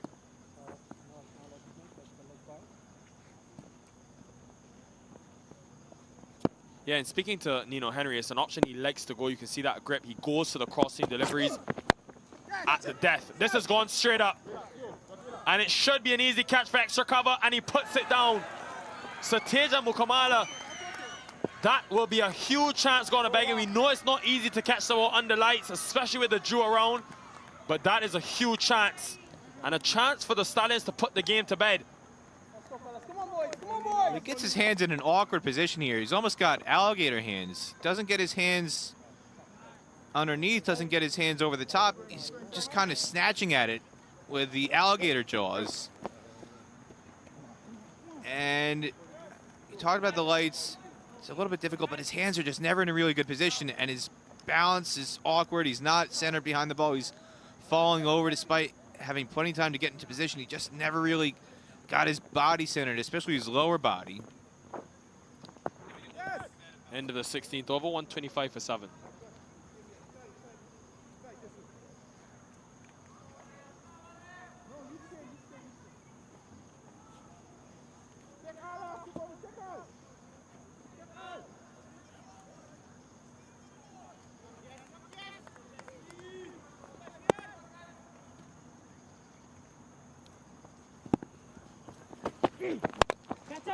But Ford, he's got this one off the middle, and he's... What a piece of fielding that is from Paul Palmer. It's actually Deron Davis on the boundary. Matthew Ford thought he got it for a maximum. Leaps in the air and able to keep it and save the maximum. Wow. Spectacular effort from Darren Davis, and a slight blemish here from Ray Ramerton, because if he was more alert backing it up, he might have gotten there. And we see the drop here from Simon Kamala. Never got his lower body into good position, but Ray Ramerton is slow on the relay. If Ray Ramerton gets over there a bit sooner and a bit more alertly, that's a relay catch. That should have been a relay from Darren Davis to Ramerton, and Ramerton was busy gazing at Darren Davis. If he's a bit more alert, that's a catch for Ramerton. Well, I think, Peter Delapena, don't quote me, but I think he may have just made contact with that boundary rope. Remember, though, the umpires don't have the luxury of seeing the television replay, but it's always difficult on that boundary for umpires to make that type of decision. Another look at it at that long on position. Now, does he touch it? Very tough to see. Put on your umpire's cap, Peter Delapena. And again, you can see Ramerton just slow up here. He's kind of busy admiring Darren Davis. So there's two factors here. One was his foot on the rope, but two, Ramerton's got to keep running. Got to get over there to create the relay catching opportunity. If he's over there, that's a catch. On second look, I think I've changed my decision. I think Deron Davis may have just got that foot out of, well, the ball out of the hand in time. Regardless, it doesn't matter because the umpire's decision is final, as always in this beautiful game of cricket. But this man, Deron Davis, has been everywhere with the bat in hand twice today, 3 wickets with the ball earlier, and even though he's been expensive, showing the commitment in the field. The man from Trinidad and Tobago with first-class experience, tons of experience in this team. And of course, both these teams fighting for a spot in next week's finals weekend here at Church Street Park. Under the lights, it's going to be glorious. Another swing and a miss. Matthew Ford has struggled to get those boundaries with great consistency. Well, they need one and over down the stretch here, and they haven't had one since the 14th. So that required run rate continues to climb quite sharply. Past 12 and over now. Haven't had a boundary since that misfield by Palmer on the rope in the 14th. Well, it was just a week ago where Matthew Ford hit the winning runs. He batted with Jacob as PNR, but also this Morrisville Raptors, the two at the crease, Abiram Bolisetti and Matthew Ford, put on 47 runs in quick time in the last 5 overs when they faced the Atlanta Fire in a game that they won, posting 203. So they have the confidence of knowing that they've got the job done in the past. Obviously, this is an elimination game. That was at the Atlanta Cricket Fields. This is at Church Street Park. But they all want to be on Daffy News. Matthew Ford, though, he'll need some fuel from Sunoco first to get this team over the line. He's capable in this situation. 41 needed from 3.2 overs.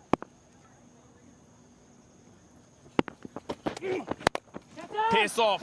He goes again, but luckily for Ford, hasn't quite got it. And it goes through Deron Davis. That will be disappointing for the Stallions after it's been almost a perfect day in the field. Well, you've seen a lot of good and some not so good. This one was always going to be difficult for Davis to try and cut this off. But again, he just kind of slaps at it.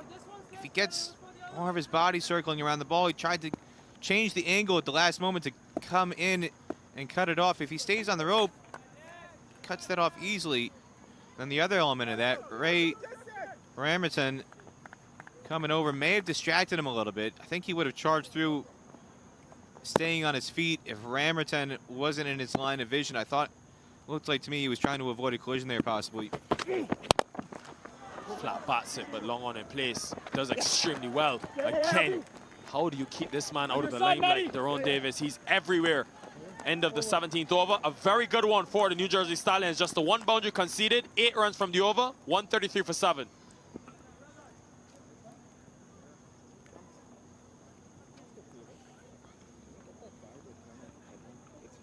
Well, 3 overs remain in this contest, and they're very tight, those two worms.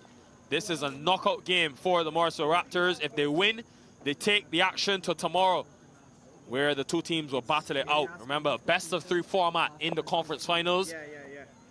Already had the Silicon Valley Strikers picking up, or on the verge of picking up 2 wins, and going and booking their spot next week. They have done that.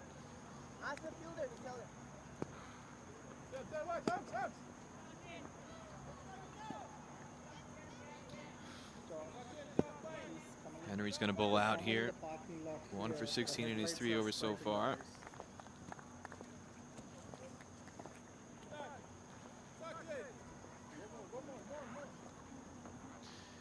Well, I just said that the Silicon Valley Strikers got over the line because when I checked the score, they were well in front of the game, Peter Delapena, but that game over in the Pacific Conference has gone to a super over. And the Silicon Valley Strikers, defending champions, have only made 4 in the super over. Wow. This minor league, I tell you something. After they won that first game inside of 8 overs, Peter Delapena chasing down 97 in 8 overs. They had 136 to make, posted by the Tigers. And it came down to a super over where they've only posted 4 runs. Yeah, big collapse there. Lynn McChand was well set on 45, fell on the last ball of the 19th over.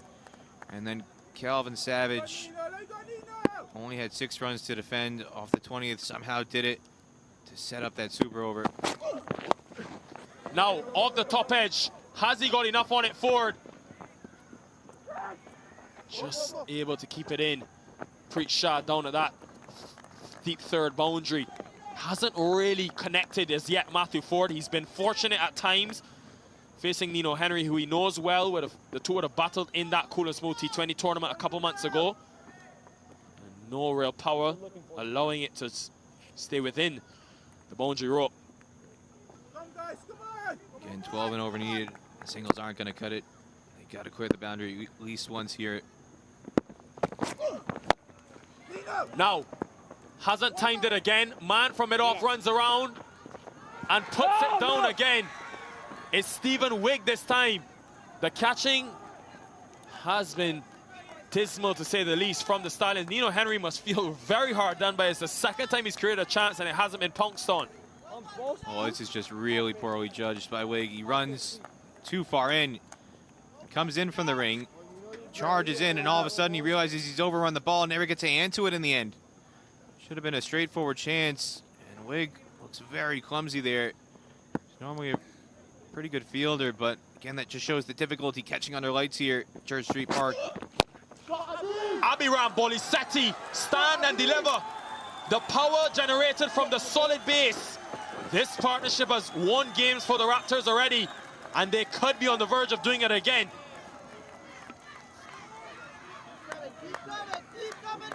They're still fighting hard here, and you can hear the fans going wild. Parking lot is jam-packed here at Church Street Park. It's a much smaller crowd in the afternoon, and maybe it's the fans that have shown up here under the lights that are galvanizing the hometown boy, Abiram Bolisetti. Try and get his side over the line and force a third and final match, a decider tomorrow morning. Peter Delapena, there's a reason teams at Church Street Park over the 2 seasons have won chasing almost 60% of the time. Because of the difficulty in bowling at this time, the difficulty in judging. We just saw a dropped catch, which cost them a maximum. We know when the dew factor comes in, it's out there. I checked it. A lot of dew here at Church Street Park. All happening at the moment. But this time, much shorter from Nino Henry. May have been a slower delivery. And interestingly enough, a lot of the seamers have gone short. today. We saw it from Colin Archibald. He went the distance. I think Stephen Wigg might have been the best out of the seamers I've seen on display so far. This was the drop chance that cost him that maximum. And that's the second one for Ford. He was dropped on 3 by Mukamala. And now, second time on 15. And Bolisetti follows it up, going deep. Out of the top drawer, Abiram Bolisetti is turning the Church Street Park on. Well, well, well, what a game of cricket we have on our hands. And all of a sudden, it's 19 runs off the final 2 overs. Don't move a muscle. Well, the fans are loving this. Again, the hometown boy going big, going downtown, going through the hands. A dropped crowd catch. He's too hot to handle right now, Nikhil. I question, though, the length from Nino Henry. He's such an experienced player. He boasts such a good spell leading into that over. He was already pummeled once for a 6 off at that length. Went again. And Abiram Bolisetti, who's so powerful in the onside because of the base. He's not going to miss it on that at this stage. He's brought the equation down to 19 from 12. Very gettable. But the Stallions will think 1 wicket. Matthew Ford, he's been given 2 lives. Can he cash in and capitalize? Who does Jesse Singh go to? He's got 1 over remaining. And he also has 1 over of Stephen Wigg, who we think was both excellently 2 for 17. That was the first of the maximums. Almost an identical delivery for the second. Outside the off stump, Peter Delapani. He's got to be straighter, got to be fuller, you think. Yeah, on that length, you're going to get whacked. Singh looks for the Yorker. 2 is the call. And they're coming back. 2 very quick between the wickets. This is good cricket from the Morrisville Raptors. And something about these games under lights. We've already seen a super over for the Raptors against the Philadelphians, which they won. We saw a last ball finish against the Atlanta Lightning last weekend under lights. Now, Peter Delapena, what is going on at Church Street Park? Well, Jesse Singh showing an awful lot of faith in himself. He got whacked for 17 runs in Scotland and Aberdeen in the 50th over at the death by Callum McLeod in USA's last ODI there on Wednesday. He's got a chance to atone for that here for the Stallions. Show he can do it at the death. Excellent cutter. Much slower from Jesse Singh. Completely deceives Matthew Ford. He went into the pitch and he just stuck in. Always tough to hit. This is what we didn't see in Scotland. Variation. Basically everything Jesse Singh tried to bowl in Scotland against Callum McLeod was full in the slot. Going for the wide Yorker, misfiring. Very rarely have we seen him bowl the cutters. And those, over the recent years, have been far more successful at disrupting the rhythm of a batter at this stage of the match. Very clever from Jesse Singh. Goes again. And Matthew Ford, more fortune for him. 40, go! No, no, Stays inside the boundary. Run out chance. Matthew Ford, he wanted 2. And he's sent back. I thought 2 runs was surely on. Matthew Ford almost ran 3 by himself. And you can hear him shout through the stump like, come on, Abby! And he's right. What are you doing, Abby? He's got a big start, but partially you got to blame Matthew Ford here for this because he's ball watching. If he sets off immediately for 2, there's a better chance that Abiram Bolisetti responds to the call. So he starts off ball watching. But Matthew Ford is running to the danger end. Thought he would have made it. Matthew Ford starts off ball watching, and then at the end, it's Abiram Bolisetti who's ball watching. They're both guilty of ball watching here, and that's why they only wind up with 1 run.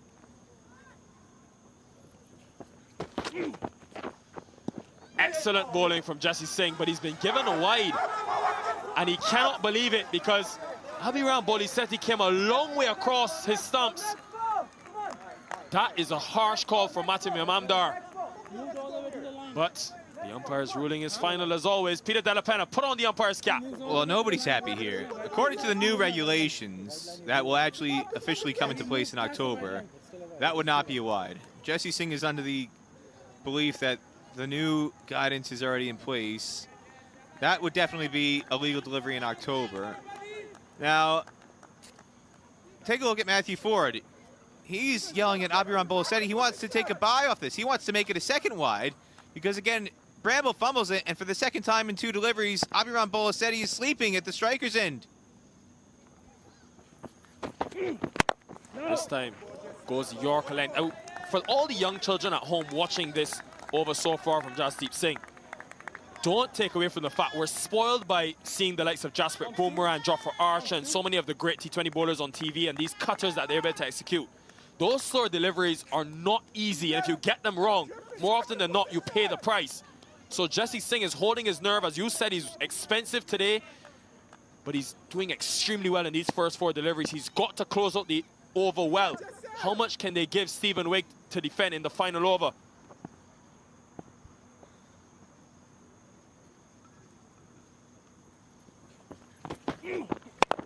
Slower ball again.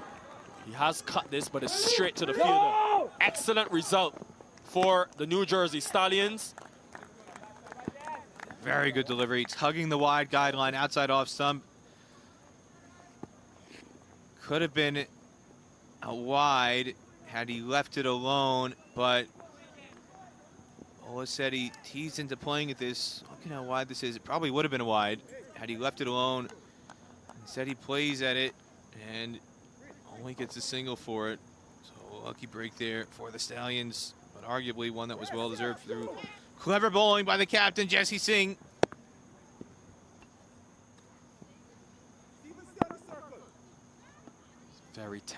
Very tense, high-intensity situation at Church Street Park. T20 cricket at its finest. Now, Ford straight.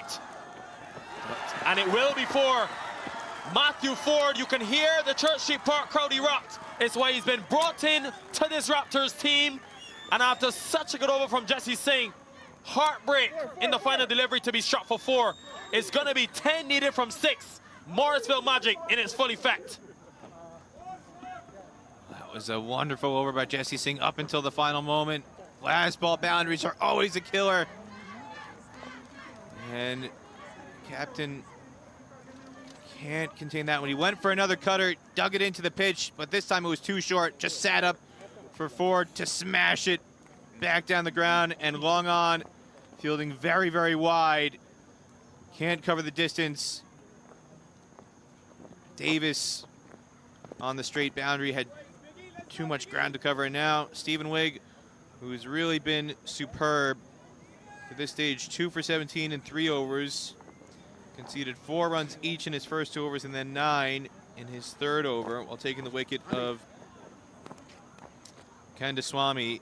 And he should have had no boundaries. He conceded a boundary to Colin Archibald on a misfield by Paul Palmer in that over. Really, his figures should be more like 2 for 15 or 2 for 14. He's been sensational. Only boundary conceded was off a misfield. So Stephen Wigg, the way he's bowled tonight, Nikhil, I've got my money on Stephen Wigg to defend this 9 runs here. I tell you what, these are the moments you love in cricket. Stephen Wigg has come in and he's battled injury all season. He's only picked up 9 wickets. It's been a struggle after he took 27 in 2021. He was the 5th leading wicket taker in the 2021 edition, and he's now got an opportunity to forget all of that. For me, he's been the most impressive seamer on display, and I think he's one of the best seamers. From my very first look at him in 2021, I think Peter Della Penna, he is one of the best seamers because of that variation and his consistency. I think he's one of the best in this country, but he's got to prove it now with 10 runs to defend. Well, he's been pushing for a spot in the USA national team. He was brought down to the USA squad in December when they had Ireland touring Florida. He was brought in as a net bowler to cover for a lot of COVID replacements that were necessary during that series when a lot of players got their debut, and he was arguably very close to a debut if there had been a few more players going down, but it just shows how close he was to getting a spot in the USA national team. Again, he's had the injury struggles, but a chance to erase all those struggles from this summer with this over here. 10 needed from 6. I can barely sit in my seat. Imagine Abiram Bolasetti, the youngster, under 21 player, out in the middle. This is what cricket is made of. Here we go, final over. Excellent delivery. It's a line that Stephen Wigg has utilized all night. Outside the off stump, wide. And I think Matthew Ford is edging to get to the other end. Probably the more senior of the two. Look at the delivery though, pushing across with a natural angle. Across the right-hander. Stephen Wigg has the opportunity to win a crucial game. Remember, he didn't play earlier today. Manoj Acharya it was who played as that seam option. And you wonder, Nikhil, if this is a tryout of sorts to break into the starting 11 for the final. If he can win this over here, it's going to be hard to leave him out for finals weekend next week. And another one. It's 2 wide Yorkers, and all of a sudden, advantage Stallions. 2 dot balls to start, 10 from 4. They've got to hit a boundary. And he's making a very compelling case here, Nikhil, to force his way back into the first choice 11 next week. And if he can clinch victory here for the Stallions, this is magnificent stuff from Stephen Wigg. No, he's got the protection. He's got that deep cover fielder. He's got third up in the circle. Long off. Goes at the stumps, and Bolisetti holds out to long on, but it is a no ball signaled.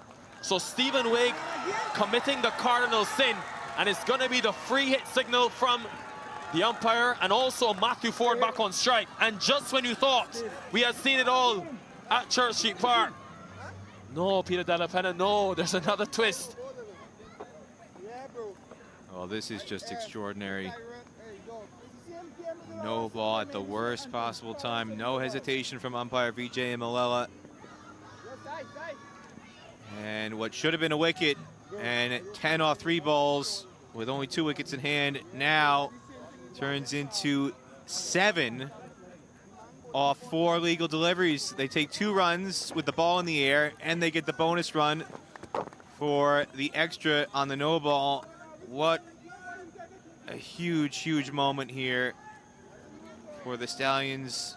Looked like they were so close to victory with the catch taken on the boundary, and then the fans, you could hear them roar, Nikhil, once they realized the no ball was called, and the Raptors still alive with a chance to force Game 3 tomorrow morning. I find it very interesting that Wigg has got third up in the circle. He can't change the field. Well, sorry, he could have actually changed the field, but the free hit delivery is a dot. Excellent close-out delivery from Wigg, under pressure, free hit, and it's a dot delivery, the third of the over. Well, I'm waiting for Matthew Ford to have a chat, and he's finally going to look like he's coming down the wicket here, or is he? Spectacular Yorker. You see on the replay here, wide Yorker, and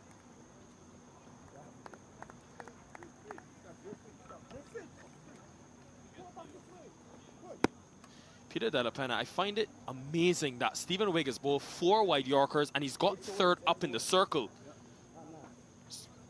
So 5 outside the circle, deep cover, long off, long on. That third fielder is inside the circle, and he's bowled all wide Yorkers. So on outside edge, once Matthew Ford is able to get it past that man, that could be another route to score. Jesse Singh, some thinking for him to do.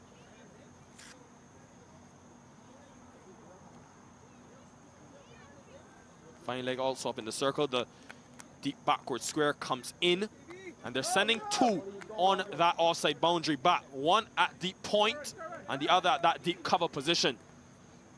Trying to force Matthew Ford to hit into the square boundary. They need to hit a maximum with 8 needed from 3, or 2 boundaries would work as well.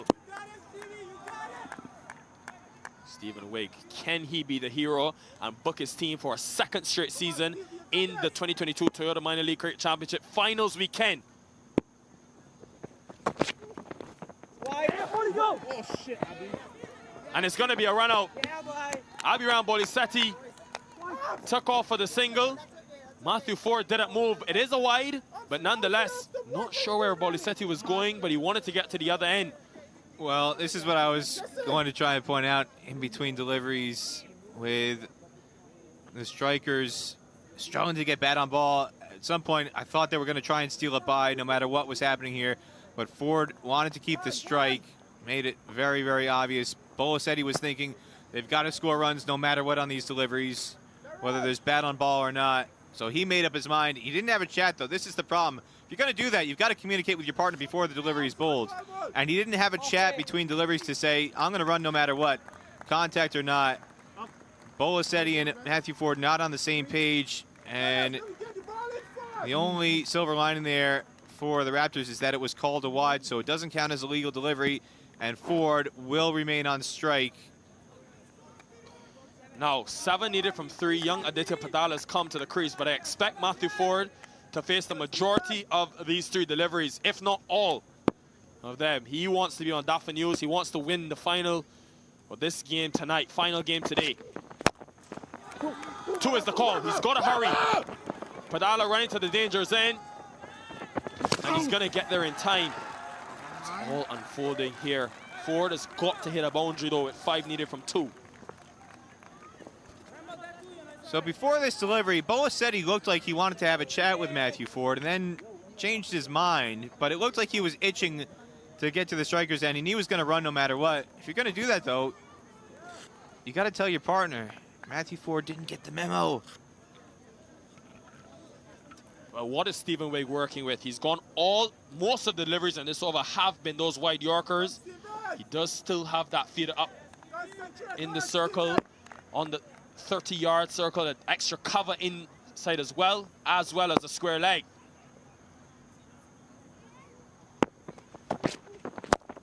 Tunnel down the ground. Matthew Ford is gonna get back for another 2. And it could be a run out. Has he got home in the end? Yes, he has. Yes, he has, Peter Della Pena. He was almost like he forgot that he had to get back on strike. I don't know what he was doing here. And if he got run out, it was only himself to blame, because look at this. Makes contact, and then he's frustrated with himself, throws his head down, throws his bat down, and then he realizes kind of a split second later, oh, geez, I still got to keep running for the second run here if we want to have any chance of getting a victory. Very chaotic and comical sequence there from Matthew Ford, and yet he gets away with it. 3 runs to get from the final ball. I didn't want to say it, but there's 2 words that have surrounded Church Street Park. One begins with an S, and the other begins with an O. Well, we could have 2 super overs in one day here.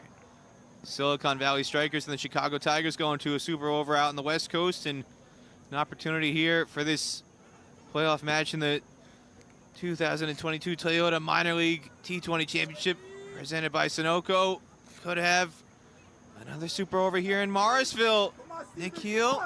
There's one word to describe this tournament: special. With all the action around, with all that's happened, to come down to this every single time we've turned on these artificial lights at Church Street Park, something's happened. 3 from 1. And it's a dot. Matthew Ford has missed. Stephen Wigg has delivered. And the New Jersey Stallions, for the 2nd season in a row, have booked their spot in the finals weekend. Listen to the celebrations.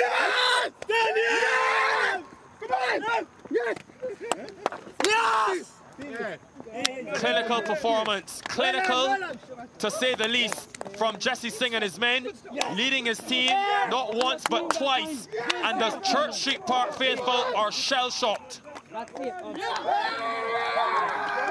only real blemish in that final over for Stephen Wigg was that no ball. Otherwise, what a magnificent over. Continued to nail the wide Yorkers. And Stephen Wigg, who's taken a back seat through much of the season, starts to drive the bus straight into the finals weekend for the New Jersey Stallions. Just when they needed somebody to step up in a big way, Stephen Wigg reprises his form from 2021, and you can see how much it means to him and to the players on this side. Rajat Dhingra, the chief selector for the Stallions, giving him a high five and hug, and there's Jesse Singh, the captain, who is leading his side back to finals weekend for the 2nd year in a row. Congratulations to the New Jersey Stallions. There was a lot of animation in that celebration for the New Jersey Stallions, and it tells you about the situation. Many would have had them coming to Church Street Park and starting not as the favorites, but they've proven the haters wrong. They've proven those who have questioned them wrong. Jesse Singh, fresh from international duty, along with Sateja Mukamala, the two additions needed to help the Morrisville Raptors, will defeat the Morrisville Raptors, the home team, the team that, of course, finished second. But Dane Pete, he'll hold his head high because it's a season with a lot of young players, their very first season as a core group together, and a lot to take away, a lot of positive to take away from it. But too close, but not close enough. In this 2022 Toyota Minor League Cricket Championship presented by Sunoco, Daron Davis has been the star today for his team. 32 off 20 in game 1, 20 off 12 in game 2 with the bat, and then wickets galore for Darren Davis as well. He's been a huge piece of the puzzle to get this side back into finals weekend. And again, a lot of starts, but not a lot of finishing for the Raptors. You can see Vinod Kumar Kandaswamy top scoring with 51 off 36. And Matthew Ford, who was dropped twice, including once by Stephen Wigg on 15. Stephen Wigg had a chance to ice his innings, couldn't do it, but then Stephen Wigg redeems himself with a spectacular final over against Ford to clinch a spot for the Stallions in the finals. 2 for 24. Stephen Wigg, arguably the standout bowler for the Stallions there, especially at the death. Sachin Mailavarampu, 2 for 20 as well with his left arm spin. The difference makers for the Stallions to sweep the 2 matches today on this Saturday and put them back into the finals weekend. All about the New Jersey Stallions, who have closed things off extremely well, thanks to Stephen Wigg and his excellent death bowling. 2 for 24 for him. Mailavarampu and Nino Henry all in the wickets. Well, what a game of cricket. The Morrisville magic continues here at Church Street Park. It was a good start by the Raptors and their openers, Vinod Kumar Kandaswamy and Lahira Malanta. And Malanta was able to get a couple over cover.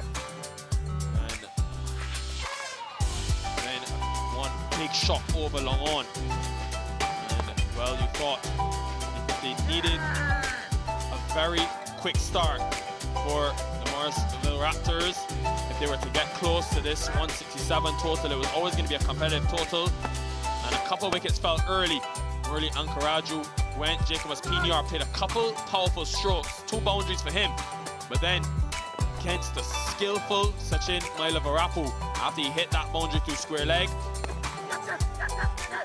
one too many, trying to hit into the onside, off the outer edge of the bat, and an easy catch for Stephen Wigg. That was almost a turning point in the game. But these two put on a good partnership. Dane Pete and Vinod Kumar Kandaswamy. A partnership worth some 31 between the two. And Dane Pete then had to fall, the captain, after promoting himself today to number 5. Stephen Wigg, who operated so well outside that off stump in terms of the line, did extremely well. Vinod Kumar Kandaswamy will be happy with this return to close out his season. Played a couple great shots square. He's so strong against the spin as well because of those quick hands. Ron Fatke, another start for him, but was unable to pick on. These two also put up a 33-run partnership. Played a couple good strokes over. Third was fortunate a couple of times, Ron Fatke. But then when they took this wicket, the New Jersey Stallions, it was that man again, Stephen Wigg, who was the star with the ball in hand. Almost the plan working to fruition, straight to Raymond Ramratan. Able to get his man, and then to just stop. The New Jersey Stallions were able to hold on, but the Morrisville Raptors fought back. Ron Fatke, a run out that would be costly for them. Nino Henry, easy for him in the end. Miscommunication between Archibald and Fatke. Matthew Ford came to the crease, and when he did that, Archibald was dismissed, caught at that mid-wicket region. And after a few drop chances, Matthew Ford was able to score some boundaries. That one really should have been stopped, but we know the difficulties with the Jew. A couple of big maximums from Abhiram Bolisetti, almost 2 identical deliveries. quick hands through the ball off of that length. And using that strong base he possesses, Matthew Ford flat batted a few down the ground. Got a boundary. But the final delivery, after the run out, Matthew Ford needed 7 from 3. And in the end, wasn't enough thanks to some good bowling from Stephen Wigg and by extension, the New Jersey Stallions. Excellent from them. And in the end, the Stallions, for a second season in a row, took themselves a spot in the finals weekend. They were here last year. They were runners-up in 2021. And now they will have a chance to be in the final 4 teams in 2022. Willow Raptors, Daron Davis, Jesse Singh, Anthony Bramble, all stepping up, and the hug's still going on. Stephen Wigg, after so much pressure, he's executed well for his team. Nate Hayes will not be a happy man because his Raptors have come up short, but for the New Jersey Stallions, and that man on screen with his all-round ability, he has been superb. It's a happy owner as well. That's Ravi Suri, the owner of the Stallions. Peter Della Penna, what a game of cricket. What 2 games of cricket we've seen. What does it say about the New Jersey Stallions? The fact that in the first game we saw their spinners come in to play a lot, winning them that game. Then today, it was all about Bramble and his power. And then the seamers towards the back end, Stephen Wigg especially winning the game, as well as Jesse Singh. Don't take anything away from him. What did they do well? What does it say about the New Jersey Stallions? It shows the balance and the depth that they've got in this lineup. Stephen Wigg, who again has been a non-factor for most of the season, whether by choice or by injury. In terms of the selection process for this team, he comes up in a huge way, and now he creates a good dilemma for the Stallions. Do you pick him for finals weekend in the first match? Because even though he's not played the majority of the matches this season, when you put in a performance like that at the death in a crunch situation to clinch a spot in the finals in an elimination match, that to me shows you're worthy of being in the starting 11 for finals weekend, and he did it last year. I think he's good enough to do it again on finals weekend this year if he gets that chance. Ladies and gentlemen, next weekend is the final weekend of the action here in North Carolina and of this 2022 Toyota Minor League Cricket Championship. You do not want to miss it. The Stallions, the first team to book a spot in the action after completing 2 victories consecutively against the Morrisville Raptors. They're the winners of the Eastern Division, and they have been brilliant yet again to be clinical and execute on a day full of intensity and full of entertaining cricket. It's been truly a joy having you with us on behalf of the entire production team here in North Carolina and in Utah. We thank you very much. It's bye for now, but we're back in a week's time for the finale.